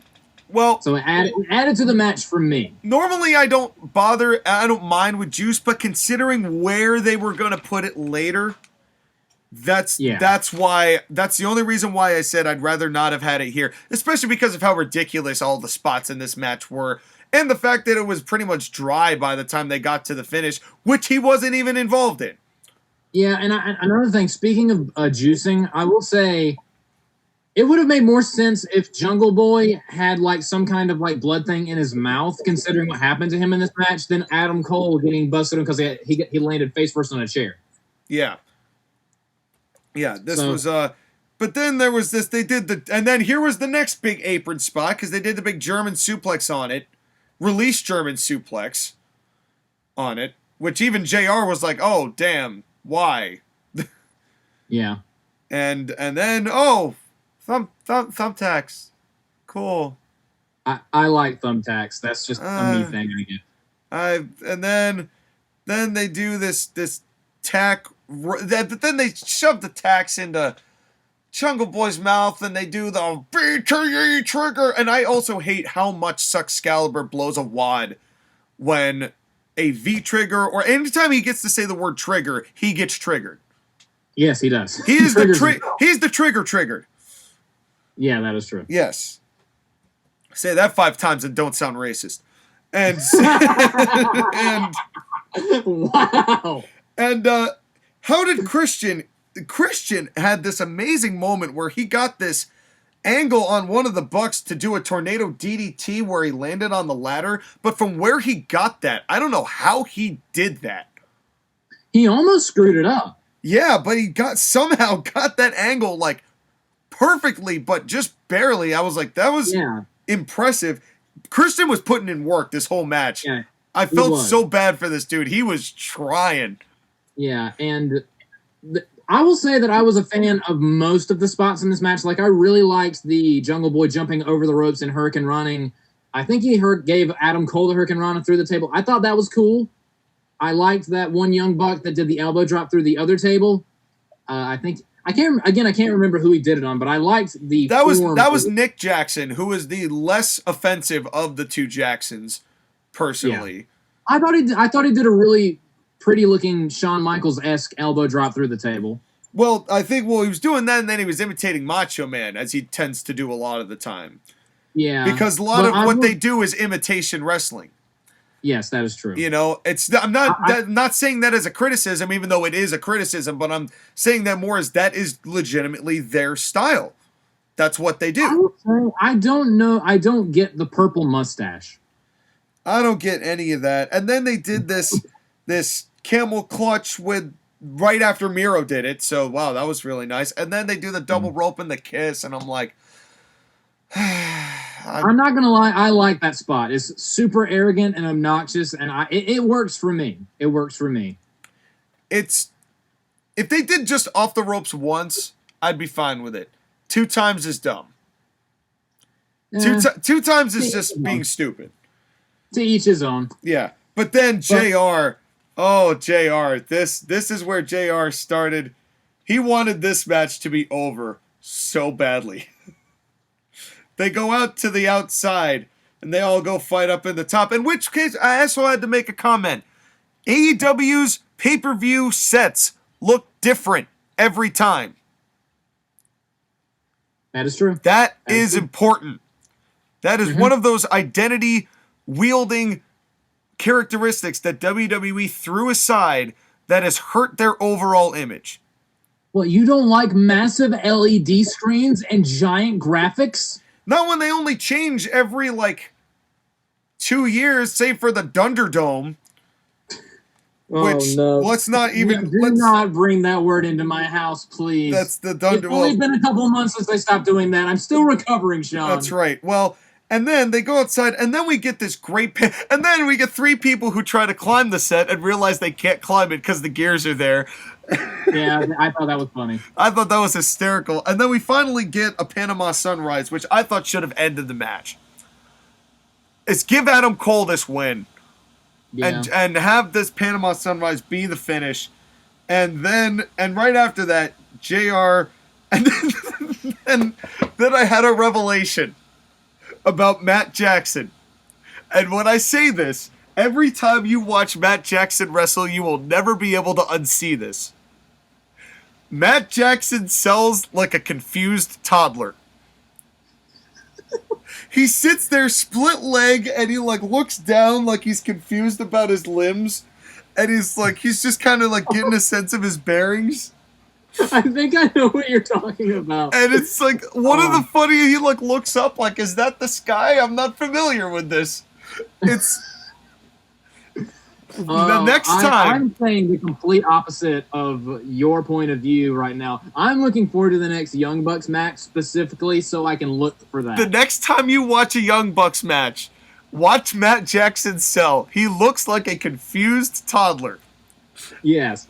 I think I know what you're talking about, but I need to see it again for confirmation purposes. Yes, every time that I see him, that's a sell. And now I cannot unsee it because I saw it twice in this match and I'm like, oh my God. But then we get JR. They do this thing with the knee pads. What did you think about this spot? Okay, I liked the thumbtacks in the mouth spot. It just works for me. I like it. The thumbtacks sticking out of the knee pads, I thought was a little too ridiculous. Yeah. That was where in my opinion, that's when it crossed the line from, they're actually trying to hurt each other into, this is a goofy carnival ride. And this is where JR said something that made my jaw hit the floor. But that is why I've started to realize that when JR makes mistakes, I'm a lot softer on him for it. Because JR said, well, I didn't say their gimmick, but JR said, well, what's the reasoning of this? And JR goes, well, this is what they do. They do predetermined weapons that are predetermined in the back for this occasion. For JR to, on a professional wrestling, allegedly, program on pay-per-view say the words predetermined on commentary tells me that he must realize at this point that the cause is lost. Yeah, I noticed that as well, and I was like, did he just say predetermined? Yes. That's why when JR makes mistakes, I don't care. Because this poor man has been put through the absolute gamut of... He's done. It's... Seriously, for his own mental sanity is the only reason why I concur with both Skylar and yourself when I say that you should retire JR. Don't put up with this anymore. He threw his hands up in frustration and gave up a long time ago. Yeah. Well, but this to me was groundbreaking with JR. Because this tells me that he is completely gone with it. And you heard it in his voice in the other big tag no disqualification match we had. Yeah. And then we do the tax with the knee pads, which was a 2 count, by the way. Not a 3 knees and their head gets bashed in. No, just get a 2 count out of that. Well, I think someone broke that up. Oh, that's right. No, that was a kick out, and then somebody broke it up. I believe. Maybe we mistimed it a little bit. But the goon, and then did you see Cutler and Nakazawa were basically telling, I forget which one of them jumped off the top. It wasn't Christian. He had already done his big from the top thing earlier. And I think it was Luchasaurus who did the big jump. And basically, Brandon Cutler was like, come on, Luchasaurus, come on, land on us. We're ready for you, as they got into position. So that was really illusion breaking, as if there was any left at this point. I didn't notice that. But then the finish, the very end of this match, I liked. Me too. I thought the finish of this was fantastic. Plus, because they built to it earlier in the match. This was the only thing I liked. At the very beginning, Christian Cage had the opportunity for a concerto and wanted to give it to Jungle Boy, and Jungle Boy wouldn't take it because he's too nice of a human being. But then, it's been a hell of a match. Every move that can be done has been done. And Christian Cage has the chairs up, and Christian's about to do it, and Jungle Boy looks at him and goes, I'm ready. I'll do it. Christian Cage hands it to him. He actually does the concerto and gets the pin with the concerto. 1, 2, 3. If you're gonna do it, there was 2 bits of story and a whole bunch of hoopla that didn't need to be in this match. But those 2 bits of story made this halfway decent. Yeah, this finish put over Jungle Boy so hard, and I very much enjoyed it. Yeah, this was this finish alone made this match okay. I'm not gonna lie. The only thing I didn't like in this match was the thumbtacks on the knee pads. I thought that was too much. I liked pretty much everything else. I guess as far as the 3 of us is concerned, I'm in the minority, but that's fine. This is definitely more your style of match than my style of match. And that's fine.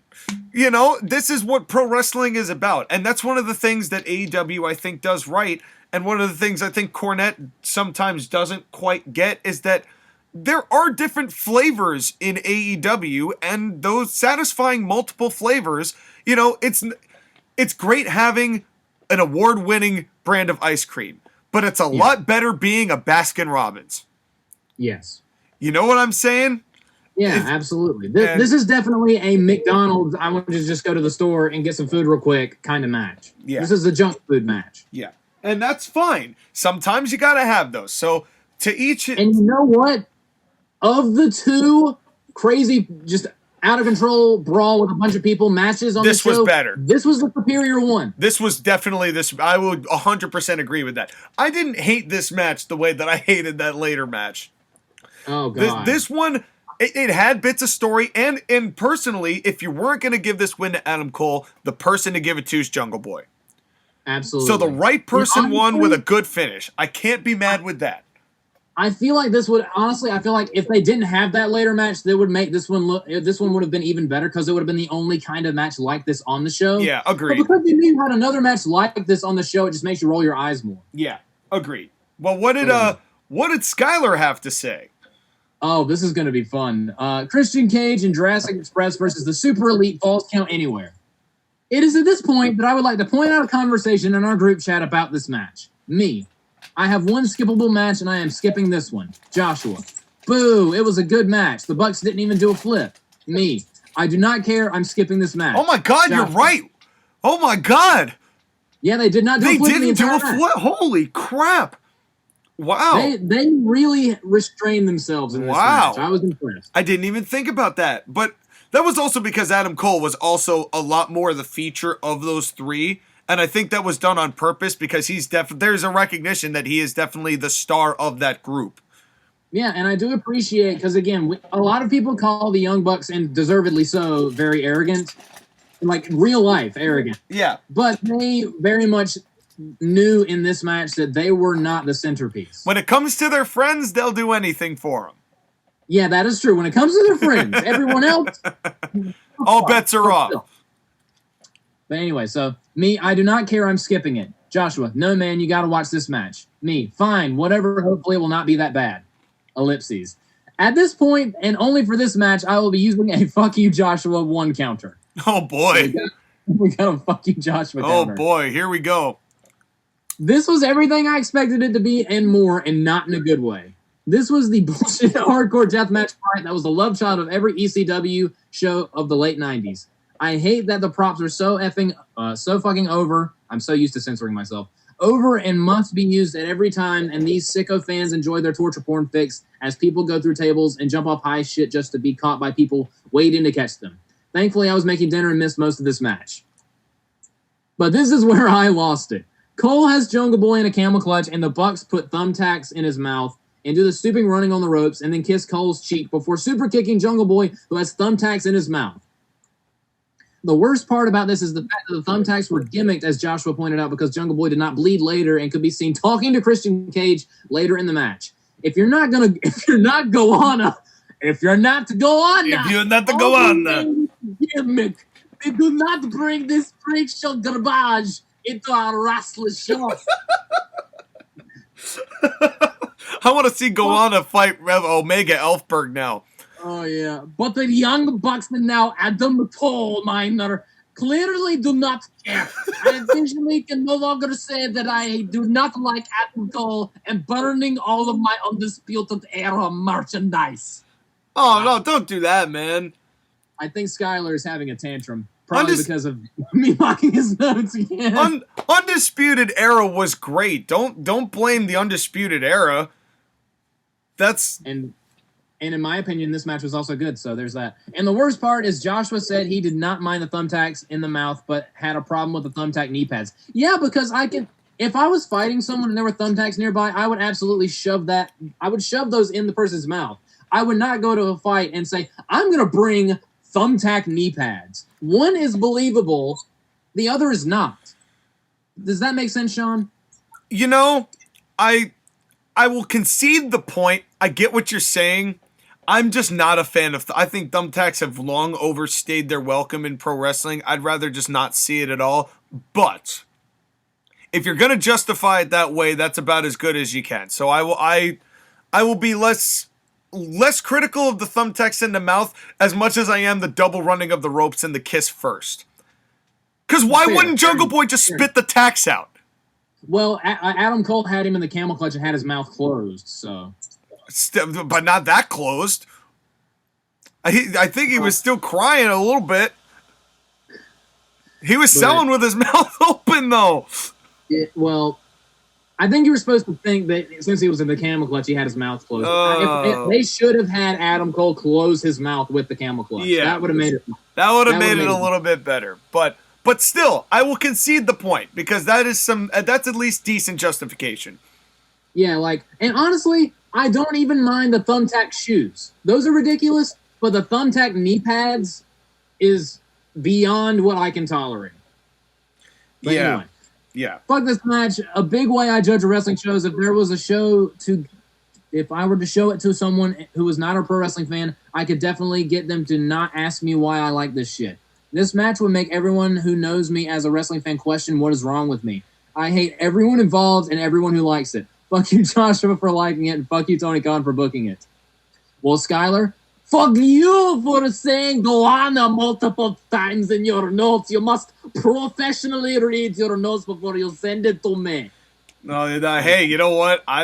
First of all, I almost thought that he wasn't gonna, he said, I'm gonna start a fuck you Joshua counter, and then almost didn't say it at all, which would have been hysterically funny. So at least I will give him points for consistency. That is true. But speaking of consistency, there is a challenge to the greatest heel in wrestling, and he is in this match. And this my God, yes. My God, yes. It is Cody and Pac versus Malachi Black and Andrade El Gimpolo. What in the deep fried titty fuck was this mask that Andrade wore to the ring? I thought it was edgy, so I liked it. This to me, oh yeah, well, somebody's definitely edging in this relationship, and I think it might just be Charlotte. Because she is clearly the dom of this relationship. How else do you justify that mask? Lord have mercy. And Andrade, then he will now have that name for me from now on. Oh, yes. His entrance sounds like it belongs in Spider-Man 2, not in AEW. Oh my God, you're so right. That is so accurate, it hurts. And it was just, I did not care for his entrance at all. I didn't like it. When he was walking to the ring, all Sean could think was, go! Well, all I could think of was him and Charlotte doing gimp stuff, and that I really ought to be delivering pizzas. It's pizza time. You should watch. You should play the game Spider-Man 2 for the PlayStation 2 for all of who can. I have.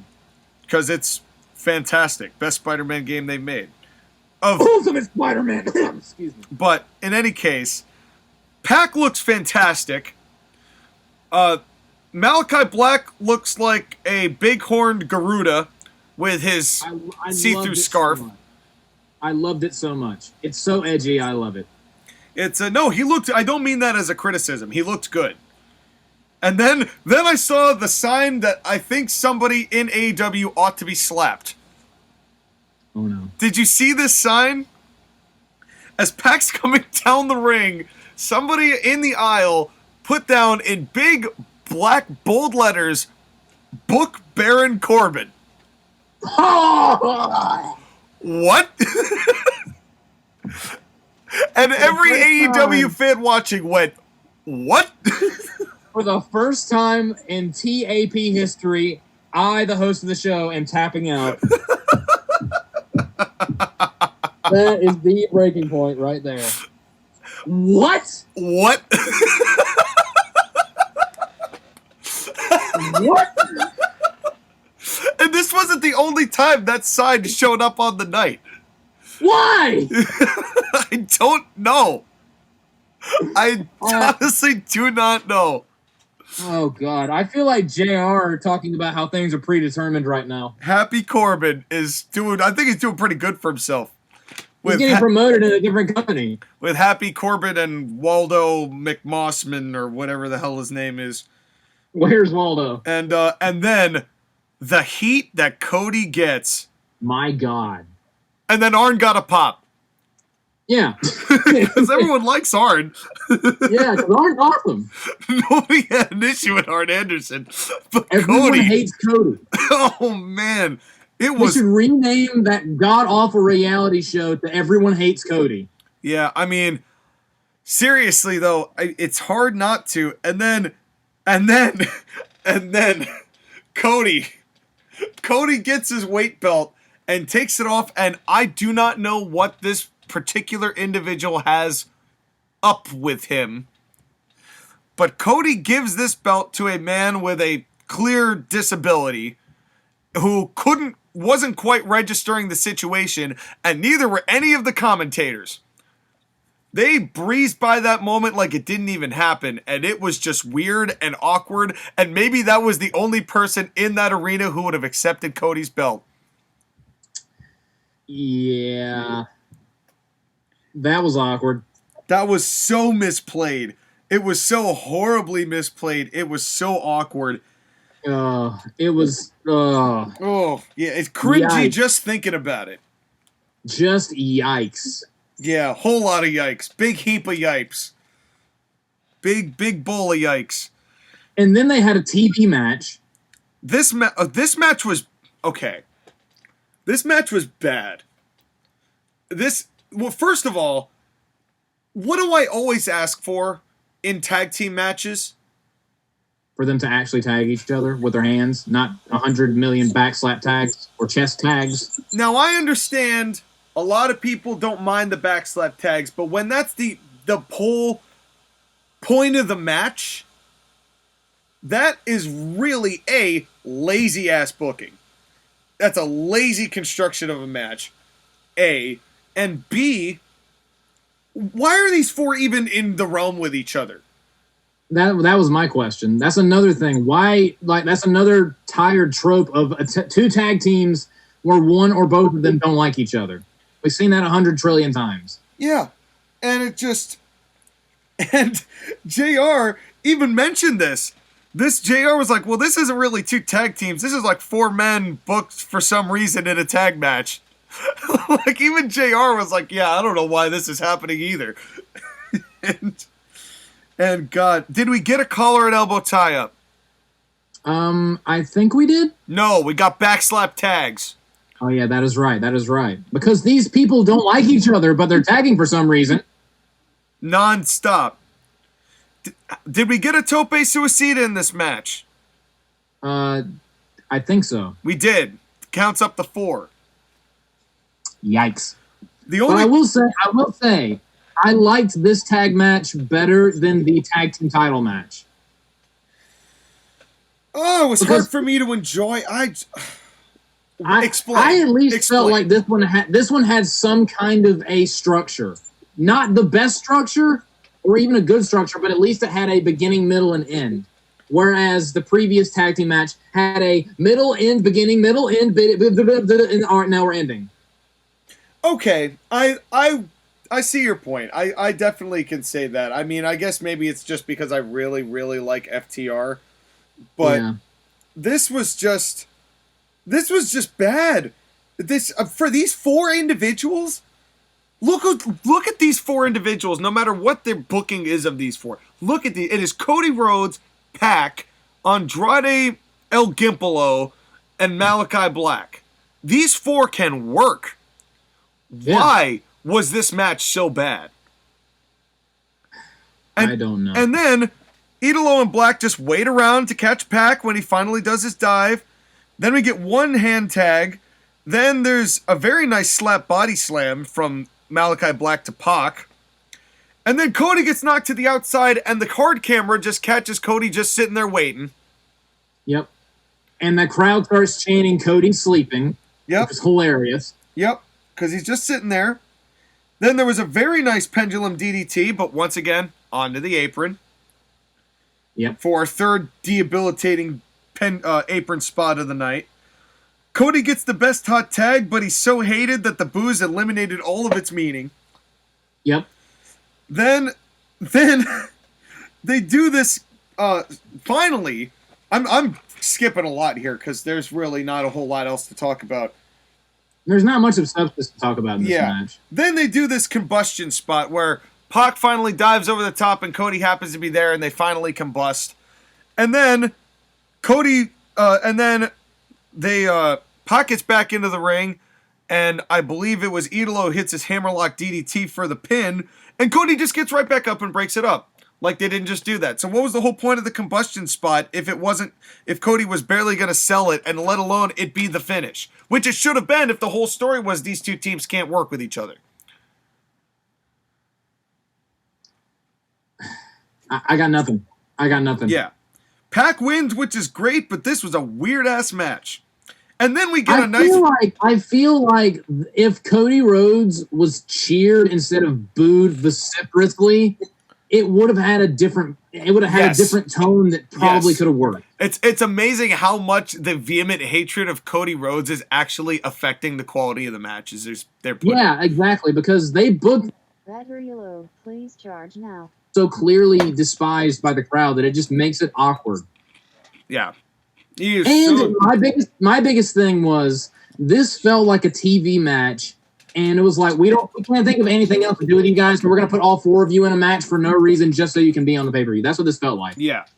This felt very shooty. And you almost wonder if Cody was like, wait, I need a match too. And they're like, okay, here you go. And Felt like. And because that's what it felt. Would you like to hear what Skylar had to say? Well, before we get to that, and then we had, was it Dax or Cash that came out? I don't for care. No reason. It doesn't matter because they're hired help. Because whichever one of Why? them bought the services of them a couple weeks ago for a month or so. He came out there, punched Cody once, and left. Yep. Wow, that was what an angle. That's all they paid for. It was only like $6. They didn't have much. It's ridiculous. $6 a day. And left. Hey, go out there and punch him and leave, okay? And Tully, run out there, but Tully, run out there, barely make it to him before you have to run back out again. That right there, that one punch and then him turning around and leaving, he was there for like 15 seconds and then he was gone. That right there when I was like, okay, AEW, you need to relax. You don't need to have a trillion things happening at once. Jumpstart and afterbirth. Jumpstart and afterbirth. Yeah. This was a Russo run-in moment right here. Yep. This definitely felt very Russo-esque, and I don't normally besmirch the name of somebody with Vince Russo, but yeah, Tony Khan definitely Russo'd all over this match. And now would you like to hear what Skylar has to say? Oh, yeah. All right, all at attention. General Notes is getting some oats. All right. Time for the Odd Couple Tag Team match that is a waste of everybody's goddamn time. Couldn't have said it better myself. Agreed. Of all the matches on this show, this one and the Jericho match did not need to be booked. This one, at very least, could be booked as a TV show main event. That Jericho match, well, we'll get to that. I agree. This felt like a TV match. Cody Rhodes dressing like Homelander from The Boys tonight. Which I don't know the reference, but I'm sure he's correct. Are we sure Cody's not mad at me for that? Are we sure Cody's not a heel by pretending to be a babyface and good guy, but on the inside is a piece of shit? When I made this reference in our group chat, Joshua didn't know who Homelander is, and neither did I. Given the amount of edge that's in The Boys, I would recommend Joshua watch it when he is not losing his shit over Black Veil Brides. Black Veil Brides had a dope-ass concert in Myrtle Beach, and it was a fabulous birthday present. Thank you, Mom. Happy birthday to my mom. Continue. Has to happen. I want Andy Bismarck to come on my face. Continue. Yeah. The backslap counter was broken by this match because it was the entire story of the match. In this context, I'm okay with it, but I can feel Sean's anger boiling at the lack of regard for tag team match rules. He ain't wrong. I said MJF is one of the few people to get heat, but he's getting it on purpose. Cody's getting heat because he's a fucking idiot who married a shallow fame hungry woman and tries to be every man like his father, even though he's a country club member. Eddie Kingston was so right when he debuted and told Cody that he's not real and this is real. Black was injured at some point in the match. I noticed that Andrade spent most of the time in the match for his team, but the dissolution of Andrade and Black's teamwork was weird. These boys needed a Zelina Vega to get them to work together, but alas, Vega took the money. Well, Tony, I'm pretty sure Andrade also took a hefty amount of money, and I almost called him Alistair. And no. And Malcolm Black was also probably took a good chunk of money, but I get his point. AEW's alliance system makes no sense. There are like 8 stables in AEW, and they all work together or don't work together or do work together for a couple weeks. AEW trying to be New Japan, but failing because they don't make their stables any different from one another. Let's do a stable counter while we're at it. Oh boy, oh my god. Holy Christ. Yikes. Dark Order, Inner Circle, The Pinnacle, Death Triangle. Death Triangle's not a thing anymore. They broke them up. Dark Order, Inner Circle, Pinnacle, Nightmare Family, Team Taz, The Elite, The Hardy Family, and The Best Friends. 8 stables, who gives a shit? This is a TV match that didn't need to be here and does not make me interested in anything Cody Rhodes does. Go back to reality and stay there and never return. I would say or turn a heel. Yeah, that would also suffice. All right, moving right along, because we still got a lot more show to talk about here. Dr. Britt Baker, DMD, versus Ty Conte for the Women's Championship in AEW. What did you think? I think that this was a very good match, and the crowd was exhausted. Yeah, the crowd it was really difficult for the crowd to get into this. I thought this match was fine. It wasn't a lot. Yeah. I mean, it was a lot. It was long, but it wasn't a lot. Yeah, you could feel that Ty Conte in this... Say what you want to about this match. Ty Conte worked her ass off in this match, and I have a newfound level of respect for her because this, in my opinion, is the best match she's ever had. Sure. But doesn't make this a great match by any stretch of the imagination, but she tried her hardest. Well, she took a lot of bumps. I will give you that. She bumped around a lot. She did a terrible moonsault at one point. But a lot of her offense was garbage. I really was expecting more out of Ty Conte, to be honest with you. Britt Baker did as good a job as she possibly could with the way this went. I will say, like, even though Ty was trying some of her moves, her finishing move, which is like the gory bomb into the go to sleep, looks terrible. It looks so wacky. Yeah. And her knee, the distance between her knee and the person's face, or at least at the camera angle that they caught it at, you could like fly an airplane through that amount of space. Yeah, Chris Jericho is so fat that he's the only thing that can actually bridge that gap. and the jokes will be coming more, believe me on that. But in any case, then we get a fourth major injury angle apron spot. Rebel is just annoying. She needs to lay off the smokes. Voice. Her lung cancer voice makes me want to rip my ears off. Yeah, that was just annoying as hell. Then Ty Conte whiffs the kick to the gut. Her strikes don't connect at all. They do a curb stomp on the steel steps, and it's not the finish. Yeah. This Seth Rollins match needed more Waluigi. That was my big statement on this matchup. It needed a giant, cartoonish-looking sledgehammer and a ref stoppage. Yeah. And someone screaming at Britt Baker, "This isn't you, Britt!" Yeah. This was personally, I just thought that this match was fine. But again, then, to further add to the similarities between other wrestlers, Ty Conte missed that moonsault exactly like someone else we know. In like the same way, and she landed on her feet first, and then everybody fell afterwards. When she went up top for that moonsault, I was like, oh no, that is not in your repertoire. Please do not try this. And she tried and hit no one. Yeah, it was bad. And then everybody sold it, of course. Of course. And then we get to this finish. And once again, most of this match was blah, but I liked this finish. Me too. And this is the weirdest thing about, normally with WWE, the match is good and the finish is garbage. And in this case, the match was blah, but the finish was good. I liked this because they obviously want to keep developing Ty Conte, because this is different than any other Dr. Britt Baker pay-per-view match that she's had as champion up to this point. They do back and forth. Conte had the match won with her finish, and then she gets countered by Dr. Britt Baker. She tries to get the lockjaw. She can't get it. Conte goes to hit something else. Another counter by Baker. She gets a roll-up, and it's a fast 3. And so she doesn't bury Conte. It's a roll-up, so then it shows that she had to be quick. The only thing I wish Britt Baker did was grab the tights. I agree. That would have made it even better. That was the only thing I would have liked more than that finish, was just a little bit of cheating. Yeah. But this was not the best match ever, but they both tried. Ty Conte, she's not the greatest, but she tried as hard as she possibly could. I would just remove the moonsault from your repertoire. Don't ever do that again. Yeah. And get that arm hook finishing move, that arm hook sweeping DDT, that should be her finish. The DD tie or whatever they called it, which is a terrible name. Yeah.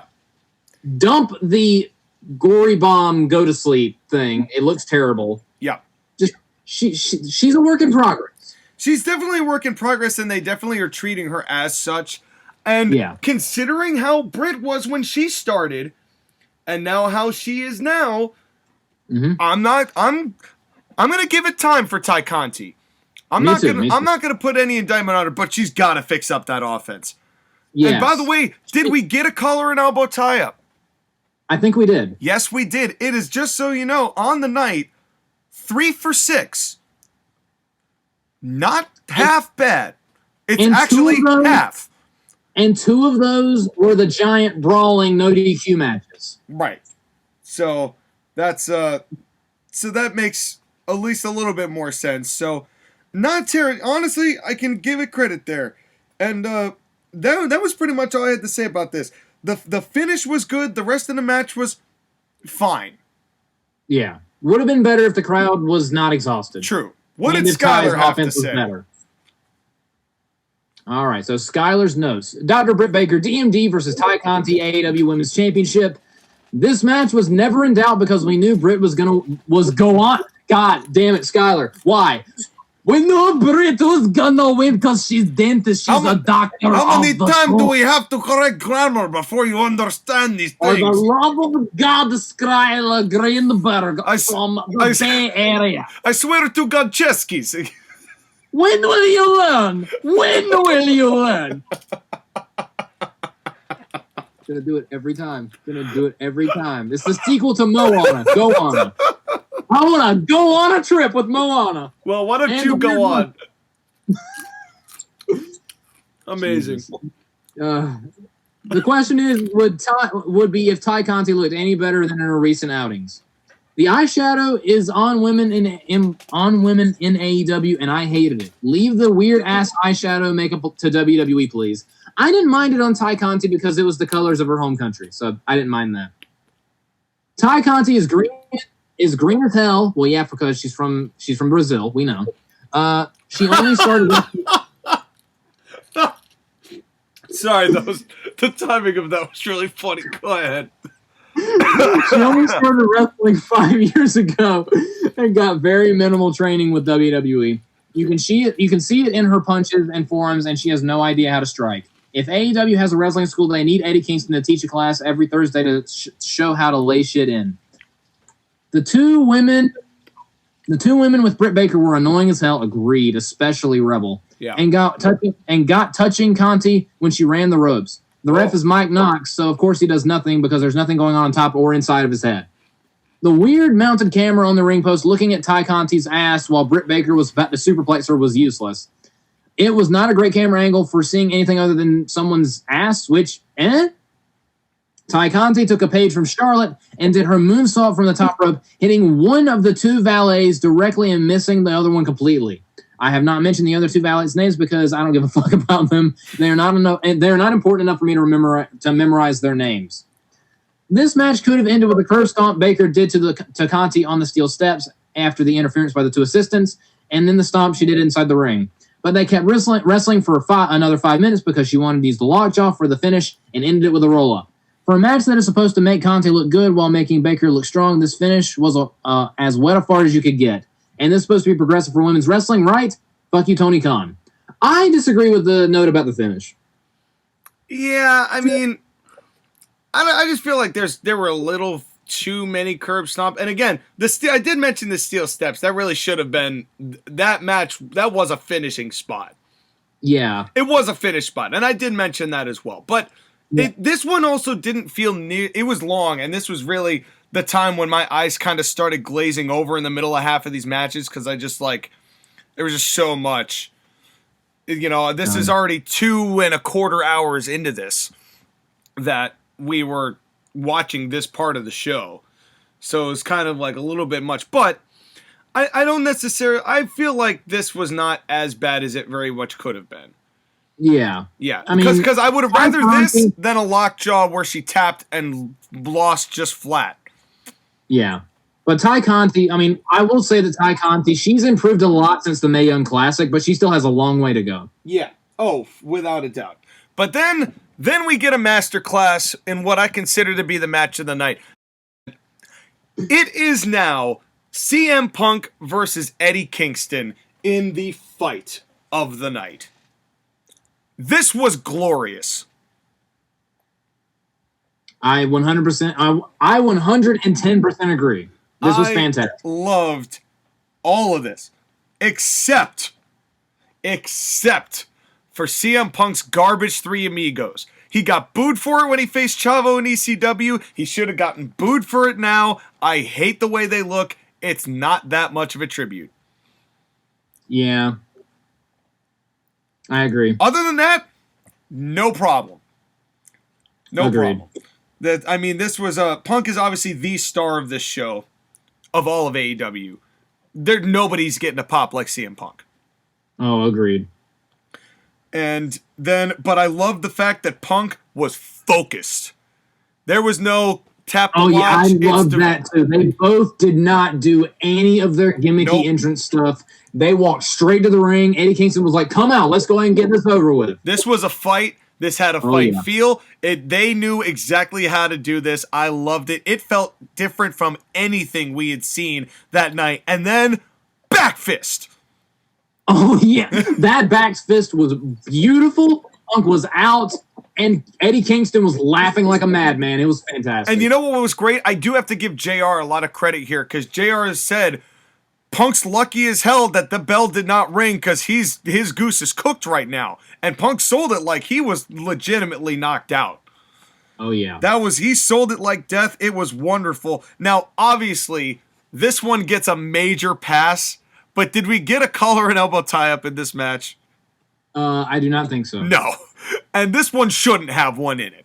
Absolutely. No. Of all the singles matches to not have a collar and elbow tie-up, this is the one. Because this is not a wrestling match. This is a fight. Yeah. And I have so little to comment because these two just beat the piss out of each other. And I would have loved if the juice had just been for CM Punk. And Punk's the only one who got juice. But it didn't matter because the rest of this, rules for the most part were still enforced in this matchup, if you noticed. Mm-hmm. And it was a fight, but it had rules. Isn't that amazing? Oh yeah. Oh yeah. And then we get. You've got to be the one to tell them what happens here. Okay, so at a point, everyone knows that my favorite wrestler is CM Punk. Yes. And everyone also knows that one of my least favorite wrestlers is the general manager of SWCG, Mr. Jonathan Cena himself. Yes. You're going to love this. When CM Punk started doing the shoulder blocks, when he did the first one, I was like, please tell me he does another one and then a back side slam. And he did. And the crowd started booing like crazy. And I thought it was fantastic because if you think about it, and I think they've mentioned this, I think Punk has mentioned this in an interview, or someone has mentioned this in some kind of interview. CM Punk is honestly the John Cena of this feud. Because Eddie Kingston's whole thing is CM Punk doesn't respect me and hasn't respected me in my entire career, which is what CM Punk's problem was with John Cena back during their 2011 feud. So when CM Punk starts doing John Cena moves, I was just like, this is fantastic. And then when he has his hand raised in the air and the crowd just starts losing their mind over the fact that he might do a 5-knuckle shuffle, but then he does the middle finger. Yep. I just loved that. I loved it. And you know the funniest thing is, because wrestling fans suck, they were going to be so mad if he did the "You Can't See Me" that they would have said, "You can't see me" if he actually did do it. Yeah, he totally would have. They because totally would have. Fans are dumb. Yeah, because wrestling fans are dumb. Absolutely, 100%. But I loved this. I loved that moment. I have one other critique, and this is not even necessarily from Punk and Eddie Kingston, because I feel like, again, this particular thing I'm going to mention should have been saved for Punk and Kingston, but too many middle fingers all night. Yeah, and they screamed "fuck you" too many times in this match. Should have been just in this match we got middle fingers. Yeah. If you're going to do it, it's just, again, like everything else in AEW, everybody does everything. Yeah. And there's I have my own slight nitpick of this match. CM Punk's big shoulder blocks look terrible. Yeah, they do not look that great. They do. Because that is not a CM Punk move. But I will give credit to Punk here. He worked like a heel because he knew he was the heel of this feud. Even though he's a babyface, he didn't cheat, but he worked heel in this matchup. Oh, absolutely. And he got booed. it speaks volumes of how good Eddie Kingston is, not just in the ring, but as a storyteller. Can you imagine thinking that not even a couple months into his return to professional wrestling, a crowd would be booing CM Punk? It's because Eddie Kingston is the Terry Funk of our generation.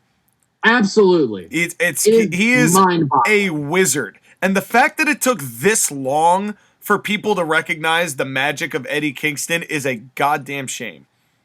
Agreed. Because he is so incredibly good. And that's why when I found out that this match was going to be on this show, there was no dispute in my mind. I'm watching the show. If for nothing else, this is going to be good. Oh, yeah. And another thing, I think they made the right decision having CM Punk win this match, but I would have loved it if Eddie Kingston won. Well, here's why I don't have I would have loved it if Kingston won too, but here's why I don't hate this. Because Punk was selling after this match that he was really messed up. Oh, yeah, he was. Sold for the entire time he was being walked to the back, he sold that Eddie Kingston put him through the ringer. He made Eddie Kingston, in that moment, a legitimate equal to CM Punk. This man look like $1 million. Yeah. This was a brutal match. Super fun. The selling afterward made Kingston. There's nothing, I mean, save for our few nits that we have picked, this could have fit in any era, in any professional wrestling company, and passed off as brilliant as it was. Match of the night by a country mile. My second favorite match of the night. Okay. Oh, God. Okay. But we will get to that. We'll get to that. And but I do have to give credit here because there was more logical finishes on this show, even if the matches themselves were kind of interesting. The matches varied in quality, but most of the finishes on this show were solid. Yes. Most of them. Most of them. Would you like to hear what Skylar had to say? If he says go on one more time, I might actually drive to California and slap him. All right. Okay. Rant time. California. Anyway, continue. All right. All right. So now, let's shut your face. I come to give rant. It is. I'm sure you have noticed I've mentioned Eddie Kingston's name a lot tonight. Well, it's because he deserves it. I implore anyone who's a fan of wrestling to read his article that came out in the Players Tribune, which I have not read. That article was hard to read, but reflects on Eddie Kingston and who he is. He's not fake, he's the farthest thing from it. Eddie's a real man, grew up in a hard place, is no hero for numerous terrible things he's done, but like any other kid, grew up with a dream. He wanted to be a pro wrestler, and he worked day in, day out, sometimes, as mentioned, in front of 8 people. But after years of doing it, he finally did it, and he hit the big times on national TV. But Eddie Kingston still struggles with his demons because life doesn't have storybook endings. Eddie's still in a dark place, and it would not take much for Eddie to slip back and do terrible things. And it would have been extremely easy for Kingston to die due to his demons. And it would be a shame to see Kingston fall into such a bad place, and why we as fans should not allow Eddie Kingston to fall into a bad place. Eddie's truly a pro wrestler and is not artificial like Cody Rhodes, Hulk Hogan, Ultimate Warrior, or any of these other Greek gods. Whoa. I wouldn't go so far as to call Cody Rhodes a Greek god. That's what I was thinking. He's more like a geek god. Yeah, exactly. He's probably in the middle of finishing his playthrough of Legend of Zelda: A Link to the Past as we speak. Because he plays it once a year. Eddie Kingston looks like shit, punches with hands made of cinder blocks, and will beat you within an inch of your life for a check. This truly is the one time I wish Eddie would have won, and fans wanted Eddie to win. And while he didn't get the W, Eddie Kingston should be celebrated for the toughness and is displayed not just in wrestling, but in life. I want to say this. I say this to say that CM Punk versus Eddie Kingston was the only match that felt like a fight between two guys who hated each other. Agreed. The crowd turning against Punk was weird, but a look into the future because we all know Punk is a better heel than babyface. No disputing that for me. CM Punk showing Hangman Page how to blade and get blood. I know Cole got blood earlier, I don't care. And Eddie Kingston is deciding, rather than do something silly like sign the contract in blood... Wait. And Eddie Kingston, deciding rather than do something silly like sign the contract in blood, begins to smear it over himself. I see what he's saying. Everyone does the middle fingers on this show, and it doesn't mean shit, but when Eddie does it, it's because deep down he really does fucking hate you. He really does hate you. That's right. He's a hateful fucker. That's right. The John Cena moment by Punk was trolling at its finest.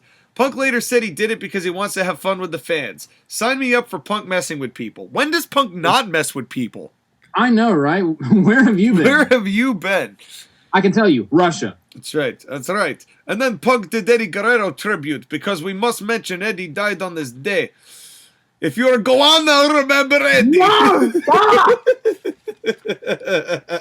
Why are you this? If you're a goanna, remember Eddie. Do it on day he born, not day he died, people. It is not right that making people think about Guerrero and not match gets Guerrero over. This end of match felt real with Punk and Kingston barely able to stand. This being short match made it stand out because fight in real world have fast start, slow end because tired. Good match, contender for best match on show. Well done, well gentlemen. done, boys. Well done, boys. That's right. Now, all right, we're almost done. Dear God, we're almost done. It's God. Let's get through this as much as we can. It is the Inner Circle versus the American Top Team in the Minneapolis street fight. And the reason I'm laughing is that if you saw the first 10 minutes of this match, you would not know it was a street fight. This. Why did they tag for 10 minutes in a street fight? This sucked. This sucked ass. This was the worst match on the show by far. Agreed. By far. At least in the Falls Count Anywhere match, no one did any tags. Oh God, this was just we started out with a reasonable 10-man tag team match that devolved into the Minneapolis street fight, which included but was not limited to a whole bunch of stupid kitchenware bullshit that apparently was made in Minneapolis. Which was so goofy. And this was probably the most AEW match they had on the show. I felt like this is sometimes AEW turns a little bit into WWE. This was the most WWE feeling thing on the show, in my opinion. This was and then Santana and Ortiz looked like they just came out of the School of Vampiro costumes. Yeah. And boy, isn't it amazing how over Christopher Daniels and Frankie Kazarian were, because Scorpio Sky is not liked at all. Like, no cheers, no boos, like nothing. Yeah. I've heard louder crickets. At a point, I thought he legitimately got injured in this match because of that one arm drag that Sammy Guevara gave him where they landed awkwardly. He did not look right for the next several minutes. Yeah, he definitely felt that one. And then Ortiz does a plank pinfall, which was stupid. Just cover the guy with your arms would be nice. You know. But he's weird, Sean. And that's never stopped me from critiquing him about it before. That is true. And it's, and then I loved, the best part of this whole match was Dan Lambert's weaseling. Because he was weaselly, all right. And then these two MMA guys, holy crap, these guys are green. Oh my God. I think one of them actually is from Brazil, but I don't know about the other. But put him in a mixed tag with Ty Conte. Yeah. I don't give a single shit about these MMA guys. I just don't. Neither did AEW. The fans didn't care. And then hockey sticks. An actual hockey fight. Yeah. And then actual hockey fight. And then, I mean, at least they gave some reasoning for it. They're like, oh, it's all from Minneapolis. So I'm like, oh, okay. But that's so damn goofy. And Why is everything the Inner Circle is ever involved with this goofy, corny garbage? Because Chris Jericho's got to show what a real band looks like by holding up Prince. And be like, I'm music. Look at me. I'm music just like Prince. So let me use Prince's sign to knock people off. Then we got a Purple Rain chant because Prince is over. This was not. Yeah, that is true. That is true. Then we get a chair. Oh, then we get the Pillmanization with the thing that Punk did to Jeff Hardy in 2009, where they threw the throat into the chair and then put it into the ring post. Mm-hmm. They did that, meant nothing. Yep. And this was just more major injuries. This was every major injury angle that they could possibly come up with, they used on this show. And speaking of Jeff Hardy, Sammy Guevara, for reasons I still don't know, did a swanton bomb from a 2,000-foot tall ladder through a table on someone. That was the best looking thing on the match. And honestly, doing something like that from that height, not gonna lie, when he did that, I did not care. I was bored. Yeah. Well, they did the third double submission, which Sammy Guevara then threw a football that was way bigger than any football I've ever seen. So it was like an inflatable one that you get from G.I. Jose. Yeah. And threw it down there, and this was just... JR was dying inside. This is where I really felt for JR. Because JR's like, what's that? And Excalibur's, or Tony Schiavone is like, it's a toaster. And JR's like, a toaster? Yeah, that's right. He did do that. He started just overselling. Like, he went the entire other direction. He just started overselling. Like, he was like, what is this mayhem gonna happen? Do you see the shellacking shenanigans here? I'm like, God, JR. Poor JR. I feel so bad. Dude, you want to know what I got? I got so bored during this match. You know what I started doing? I started clipping my fingernails during this match. I was so bored. And why? If you're gonna have a pro wrestling god like Baron Von Raschke in AEW, why would you waste him on this match? Why would you waste the Claw on this match? That is such a waste of a legend. Mm-hmm. I agree. It was so... I mean, that guy... I haven't seen Baron Von Raschke in decades. Literal decades. And that's where you use him? Oh, I mean, it was still cool. I still popped because I'm like, yeah, old guy. But... And he had the most charisma out of most of the people. Everybody. Out of everyone in the match. Yep. Everybody popped for him. Nobody cared about any of the rest of this. Yeah. And then Chris Jericho. Then the kendo sticks. Yep. Then the lion salt that missed the cue. Oh my God, that was so terrible. That was so bad. And I'm actually I'm backtracking here because then they also launched into the crowd, and any one of those guys who fell in the crowd could sue. Yeah, they landed on someone. Yep. And then the lion salt missed the cue, which was terrible. Oh my God. So I think it was Junior Dos Santos. All right, so Jericho had Lambert laying down in the middle of the ring. And he goes over to do the lion salt, and time stops. Yep. He's standing there on the road. Sorry. Waiting for Dos Santos to clock him in the face. Dude, Dos Santos did the Megaton punch. He did. I was just thinking about it. Jericho. Yeah, you think about it in hindsight, and it's hysterically funny, but it was just... Yeah. This match was just so god-awful, I was just not in the mood to laugh at it, because I was like, oh. Yeah. And then... We got to see a Megaton punch in this match. And then, the finish. More Eddie Guerrero tribute show. God, why? And it was the actual finish of the match. That was the worst part. That's the worst part of all of it.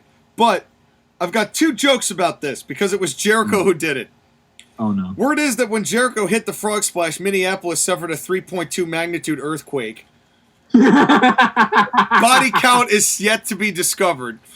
They're still cleaning rubble as we speak. Oh, God. And then the other joke I had is it's not a frog splash, it's a whale breach.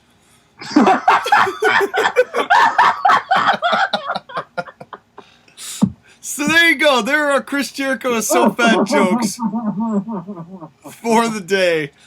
I've broken JoshAgeddon. He's muffled over, wheezing, dying, absolutely dead. And that's the seal. And JoshAgeddon is the seal on the side, watching that whale breach. That was the best thing I've ever. That is the best Chris Jericho so fat joke we've ever made. That's it. We've peaked. We've peaked. We've got to stop now. That's it. It's over. The end of an era, ladies and gentlemen. It's over. The finals. The finals. Jesus Christ. So I need a lung transplant after that. That was how we're ending that. That was the end of that. Would you like actually, what does Skylar have to say? Oh, Jesus. Inner Circle versus ATT. I don't know, the phone company was involved in this match. And Men of the Year. We have now come to the Inner Circle portion of the show as Chris Jericho continues living out his midlife crisis. Yep. Everyone lost their shit because Junior Dos Santos does a standing shooting star press that barely hits. Are the standards for wrestling solo that we are praising this? Yes. Skylar, yes. The answer is yes. Yes.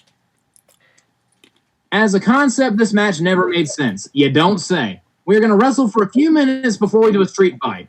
This was all clearly done just to get Chris Jericho a chance to beat up a Jim Cornette stand-in. Dan Lambert's tracksuit was awful on purpose, but even then, it was so bad that I lost vision in my eyes briefly due to how the dumb shit I saw.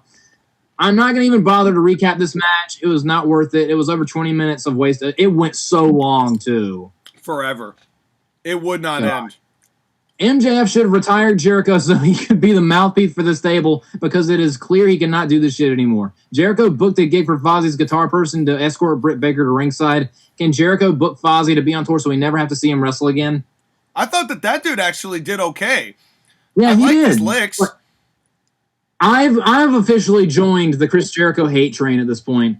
The Inner Circle and whoever they're feuding with is my least favorite act in AEW right now. It is always just the same WWE level goofy cornball garbage, and I hate it. Yeah, consistently, and that's the worst part about it. It's constant with Jericho. Yeah. It started with Orange Cassidy, and it never stopped. Yep. I can't take it anymore. I'm done with it. Yep, me too. MJF. Oh, I already read that paragraph. I've read a lot of the same paragraph today. The botch at the end is everything AEW in a nutshell. Chris Jericho is the only person I would have been fine with, still did not like doing an Eddie Guerrero tribute since he and Eddie Guerrero had been close friends for a long time. But of course, the others did it earlier in the night, so Jay Lethal coming out is interesting. ROH is dead, and Sammy will have a tough challenge on his hands against Lethal. Plus, we get more than the token black guy Scorpio Sky on these pay-per-views in terms of African Americans having a chance to wrestle for titles. Well then. I mean that is not incorrect. Yeah, I can't dispute those words. So, well, let's move on to the main event, shall we? Yes, we shall. It's time. It's Vader time. It's Kenny Omega versus Adam Hangman Page for the AEW World Title.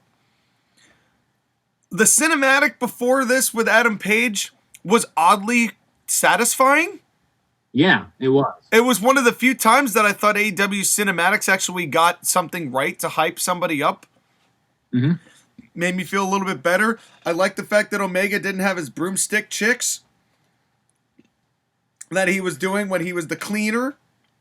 Yeah. This felt like Omega was a little bit more serious than perhaps he's been in matches past.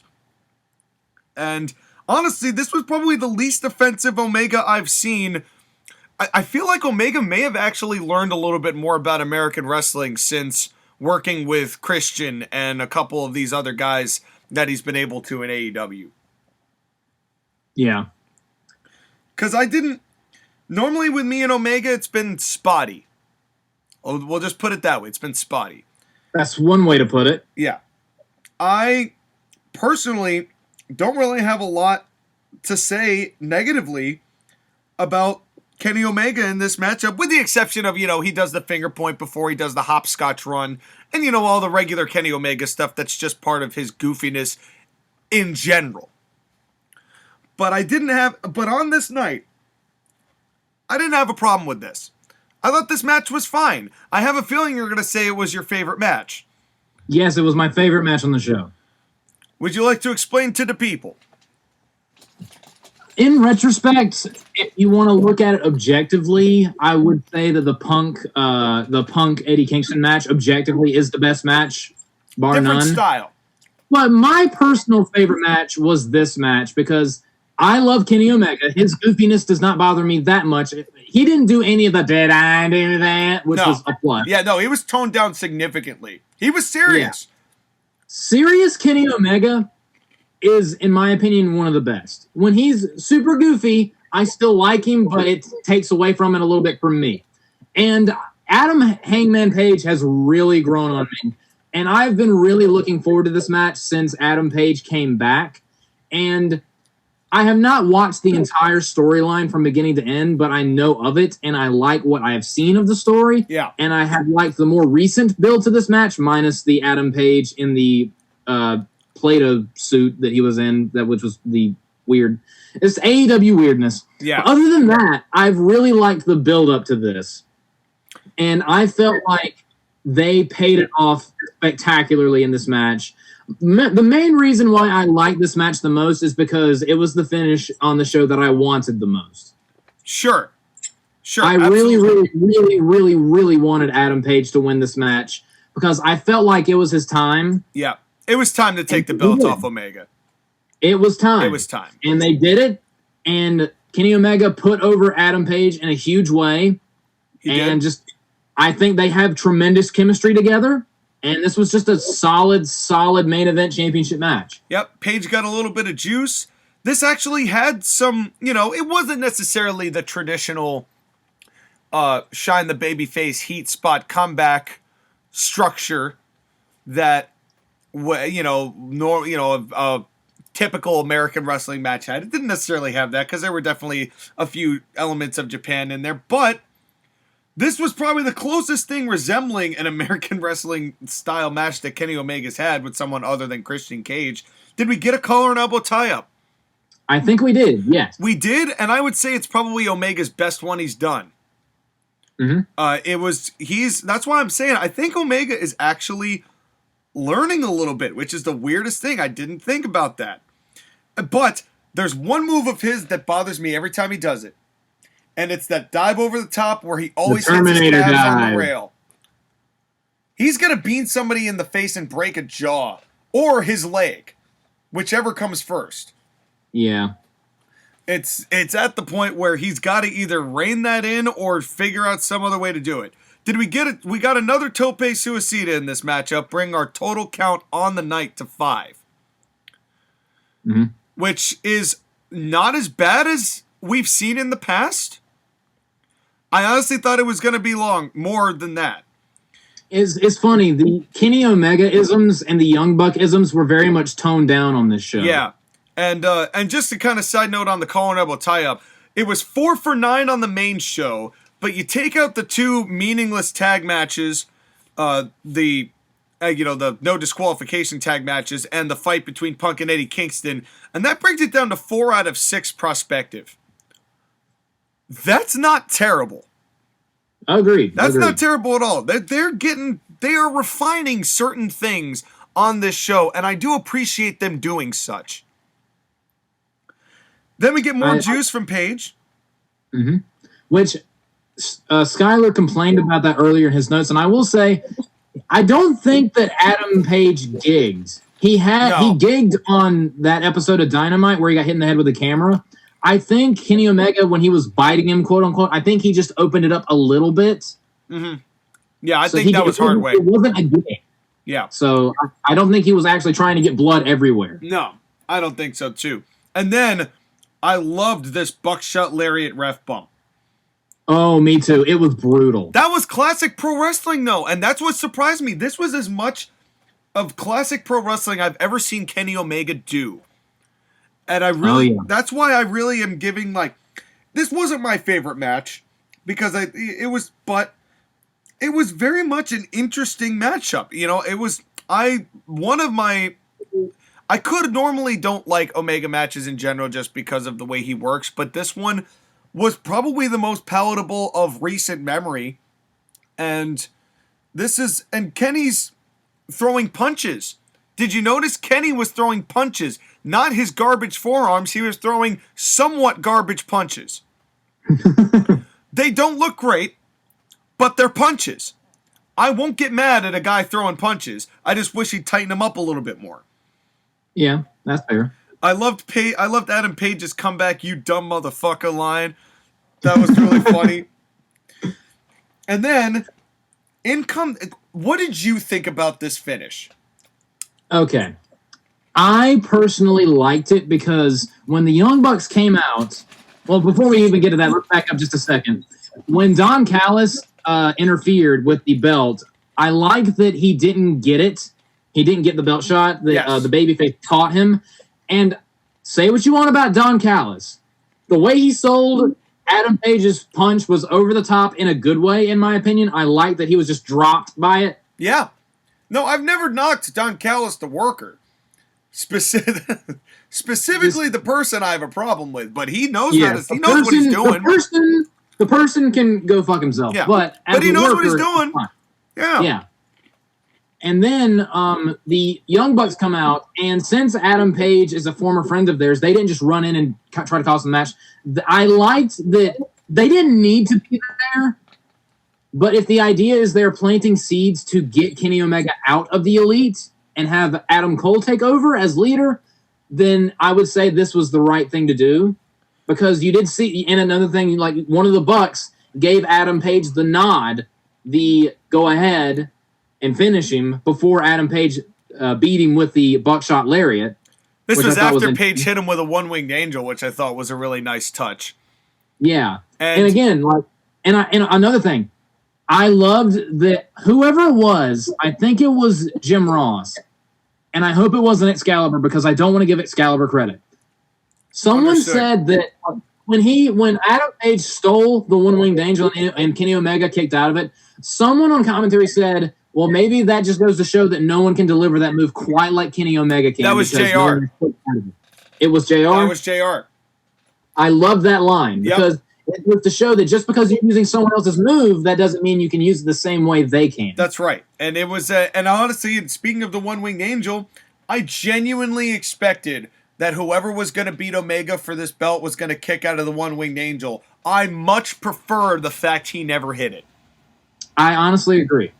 I like, if there's one thing I really like about Kenny Omega, it's the mythology behind the one-winged angel. Oh, yeah. That nobody has kicked out of it when he's been able to hit it. He doesn't always. Yeah, but and when sometimes he's able to hit it, it finishes the match. And sometimes he hits it too close to the ropes, and they get the ropes. Yep. But no one has ever kicked out of it. Which is great. I like that. And that's why I liked it. I also liked Tony Schiavone when the Bucks came in going, oh, dipshit alert. Yeah, I like that too. I was like, all right, that was funny.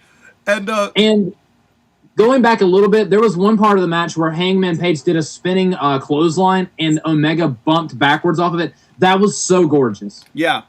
And then I loved that. And like you mentioned with the Bucks, okay, here's another concession I'm going to make. Skyler's going to kill me after listening to this podcast. He really is. Because here's what I'm going to give credit to the Young Bucks for something. And that's something I know. You know more than anybody else. Am I hearing this correctly? I've been very critical. Yes, you are. This finish intrigued me.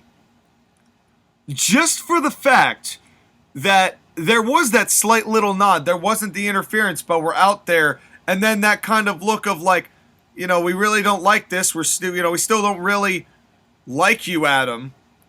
But, do what this is a moment. Do what you got to do.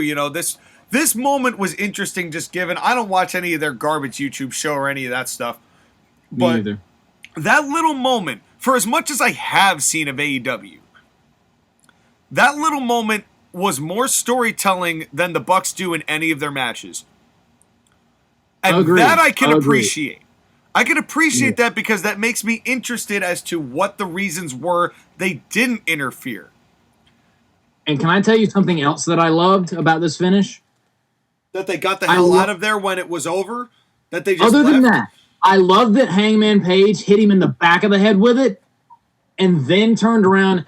And when he hit Kenny Omega with the second one to the front, Kenny Omega did not do an insane back bump. He crumpled to the ground like he was dead. Yeah. That was like the more than he could take. He's in a coma for the next 3 weeks. Yep. No, I loved that. It was great. I loved it.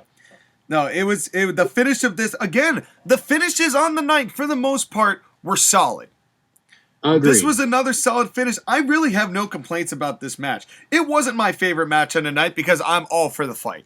I'm all for Punk and Kingston. But I will say that when it comes to wrestling, these guys did a pretty good job. Agreed. For what they could have done. I love that Hangman Page is the world champion now.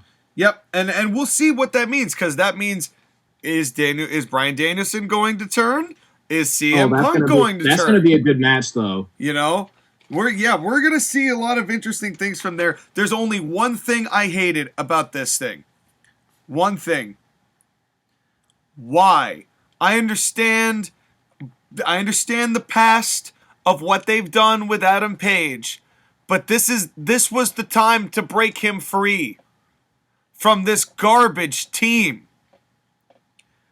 Do not put the Dark Order in with Adam Page. And did you notice the fans reacted less once they were there? Not gonna lie, I turned the show off after Page won because I was tired. So I did not know that the Dark Order came out. All the goons came out and hoisted him up like it was Lex Luger in '94 or Bret Hart in WrestleMania 10. That's lame. It would have been better if they just emptied the entire locker room. If anybody other than the Dark Order would have been satisfactory. Literally anybody other than that vacuum of a gimmick. The actual cancer of a gimmick. And the fans diminished their cheers once the Dark Order showed up. They were a lot happier when it was just Adam Page. Believe it. Yep. It was a lot more for Adam Page. But that's just, I guess, that was how they wanted to end the show. And I'm happy that Page won the belt. Don't get me wrong. Mm-hmm. I just wish they really took the shine off that moment and the end of the pay-per-view by having the Dark Goons out there. Yeah, that just sounds lame. Yeah, it was. It honestly was. And it kind of I'll bring to that after we talk about what Skylar had to say. Are you ready? I am born ready. I came into this match prepared to hate it. The story they told at this point was choppy, Kenny Omega's gimmick, character work has been ass, and Hangman had been portrayed as a sad drunk. By the end, they got me, if only because they worked a good match and told a good story. I hate Kenny Omega because all he does is goofy shit and to build a story and then proceeds to wrestle a good match. I suppose Kenny wanted to get Hangman over, but I wish Kenny were serious during his entire reign and didn't do dumb shit like the barbed wire death match to take me out of it. Completely agree. Oh no, here we go. I had written off Hangman as being a sad drunk that was not go on to make it. Oh my, Skylar, why is this your new thing? Why is this your gimmick? It's go on the I'm notes, not Skylar. even gonna lie. This is the worst gimmick Skylar's ever come up with. His stuff with the Dark Order was concerning, but Page's promos since return and attitude, notwithstanding dressing up as Marshmallow Men, have been serious. Why'd this Hangman walk out on the horse? I like horse. That's my horse. That horse was supposed to be supper. I'm hungry. And I cannot deny either man as athletes, especially true in Omega's case given the number of nagging injuries he's had to his shoulders and neck. Omega needs time off, and this is the perfect send-off. See, Charlotte and Ty Conte, Hangman just showed you how to do a fucking moonsault. Of course the table didn't break when Page jumped off the ring post onto the floor outside. I am the table. Ref bump and Callis getting down shenanigans. Must give credit to Aubrey Edwards, who ran to the ring like a madwoman to count for Paige's deadeye, which I do also give her credit for as well. That was way better time than anything WWE has ever done with that kind of thing. Oh, I agree. She got her ass down there right on time. Omega's punches suck because he clearly goes for the top of Paige's hair, then a shitty knee that misses Paige's face. Come on, Omega, I was praising you. Do not ruin this with shit offense. Omega did kicks that missed Page's heads, and Page just lays him out with a clothesline that would have made JBL proud. Well, he didn't do a fall-away slam that JBL invented. That's right. The Jacksons come out because, of course, they did. At least they didn't figure into the decision. Also, Page didn't kick out of the One-Winged Angel because Omega... Jesus Christ. Because Omega... It's been a long show. Because Omega never hit him with it. Interesting. But Hangman Page is the world champion and Cowboy shit is here and the Dark Order is here. Fuck. All right. Let's go into the final thoughts. Why don't you start with Skylar's and then we'll talk about ours. All right, we will start with Skylar's. Final thoughts. This is an extremely hard show to grade. We had 3 particularly good matches with Miro versus Bryan, Punk versus Kingston, and Omega versus Page. Well, we also had Darby versus MJF, so I would argue 4 particularly good matches on this show. Yep. Based on those matches, I would give AEW a remarkably high grade because that is more good matches than what WWE does. Agreed. But AEW just does trivial things all night that piss me off and makes it so I cannot support them. Those 2 garbage matches, well, 1 garbage match, of the 6-man and the 10-man especially ruined the show. Not to mention the little things AEW does all night that as listed in the general thoughts, just make me hate this company in the way it is booked. This show has an identity crisis because it very much is a show of a little bit of everything. The hardest part about this show is that to get to the little thing about the main players, the elite, you must watch Being the Elite and follow everyone's story from the beginning. I just do not have the time for it, and honestly, wrestling should not be that complicated. The people who have stuck by AEW will continue to do so, and the people who hate AEW will continue to do so. I find myself in the middle. That is a lie. Wanting to give AEW a chance, but them never going all the way. With that in mind, I give this show a 5 out of 10. If the show did not have 2 multi-man hardcore matches, well, it had 1 good multi-man hardcore match and 1 bad one, so... It was a better one. It was a better match. It was a good match, my man. It was a better Cody match. and Cock versus Andrade and Black, and all the booking choices that annoyed me in the general thoughts wrapped up in the 3-hour-long package. I would be inclined to give this show a 7 or maybe even an 8. But 4 hours of matches with garbage, bullshit, and time-wasting filler does not need to be here. Tony Khan sucks as a booker, and sincerely from the bottom of my heart, fuck you, Tony Khan 5. Anyways, that is it for this review. Thank you for listening to my rumblings. I think he meant ramblings. And I look forward to an NWL Wrestle Festival to show these companies how to fucking book. AEW Full Gear 2021 score, 5 out of 10. And that is the end of that. So 5 out of 10. Sorry, he was mumbling goannas during that time because he was. I was wondering where's this weird robot voice coming from. And well, Skylar, it's interesting. Well, okay, let's now on to you. What is your grade, sir? Again, as I stated at the outset, I did not think this was as good as All Out, which I believe I gave that show an 8 out of 10. I can't remember. And it was either 7.5 or 8 out of 10. I did not like the tag team title match. I did not care for the Pac, Andrade, Cody, Malachi Black match. It felt like a weird filler TV match. And I absolutely hated the Minneapolis street fight. That was just inner circle garbage. And Chris Jericho is with me. Chris Jericho's so bad that not even Josh likes him anymore. Damn. But everything else on the show I thought was either good or great. I thought that the opener was really good. I thought that Punk and Kingston was fantastic. I thought that Daniel Bryan. Now I'm doing it. We all did it. Every one of us did it. Everyone at least once. Did not say a word to JR. Bryan Danielson and Miro was really good despite the finish. And my favorite match of the show was the main event. I thought that was fantastic. I'm going to give this a 7 out of 10. I thought it was a good show, not their best. Man, you guys always make me split the difference. I knew that you were going to go with a 6. Every single time, I end up being right smack dab in between the two of you guys when it comes to AEW reviews. But here's what I'm going to say. Skylar's once again the bottom boy. That's right. That's the way he likes it. And so first off, this show definitely had high points. But again, the length of these matches and all of this filler and the lack of respect for moves hurt a lot of it for me. You know, there was a lot of good in this show. There's no disputing that. There's a lot of good in this show. Definitely more consistency as far as the quality of matches, or at least the finishes. Tony Khan has never been a finish guy, but this was probably the best group of finishes he's had, even if the match qualities have not been great. Or were anywhere, they varied. I'll say they varied in style. But one thing that happens with WWE is you get a brilliant finish and then a dumpster finish. And then another good finish, and then a dumpster finish. You don't get this kind of consistency throughout the night that I think you did get on this show. I'm happy Omega's done as champion. And while I'm happy that Omega's done as champion, the more of this, I just long for the days where it was just punches and kicks and the moves were respected. I just want the moves to mean more in AEW. That's really my biggest complaint of anything that AEW does. I just wish that the moves meant more. Because then I would have so little to say about them.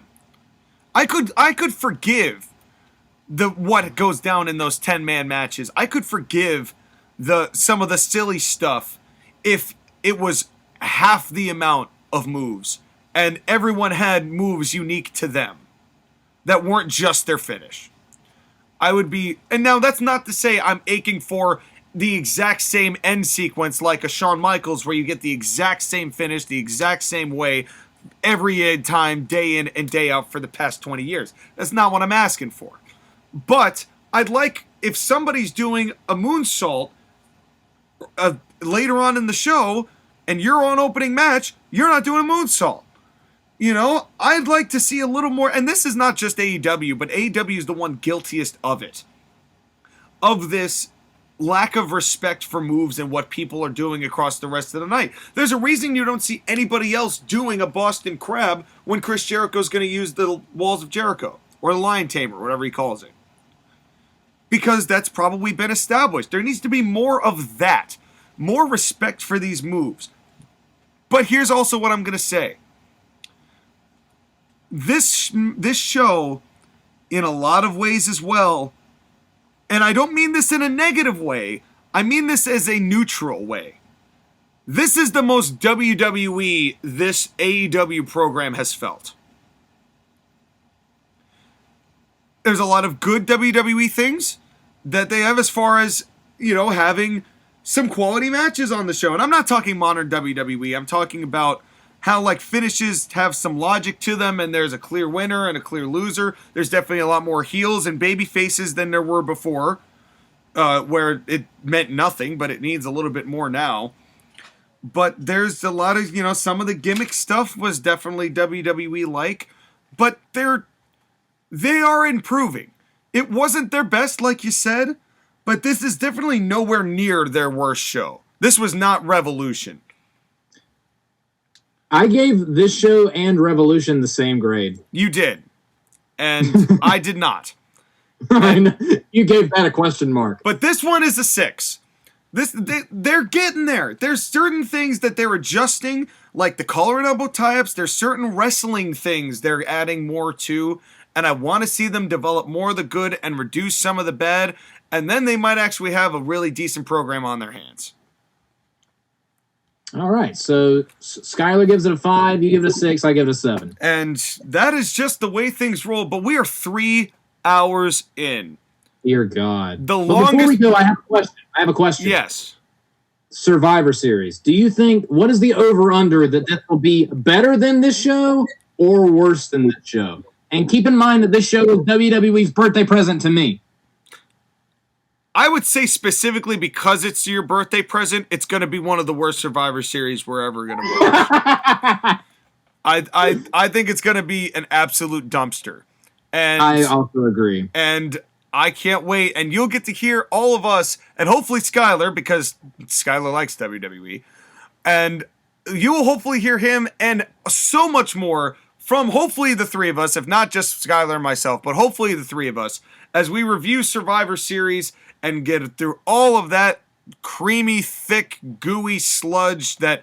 I can't wait for the company softball game. What about you guys? Yeah, seriously. Who wants to see Fox versus NBC? I do. It's the one... I do. Don't forget, it's the one night a year that wrestlers from opposite brands get to wrestle each other, so what a special occasion. But I can't wait to see Peacock versus Pisscock. Hooray. I'm excited, but what you should be excited for is the merciful end of this podcast. JoshAgeddon, thank you very much for simulcasting with us here at this Court-Martail podcast. It's time to take our first commercial break. Thank you all for listening to this tremendous show, and we will see y'all right after this.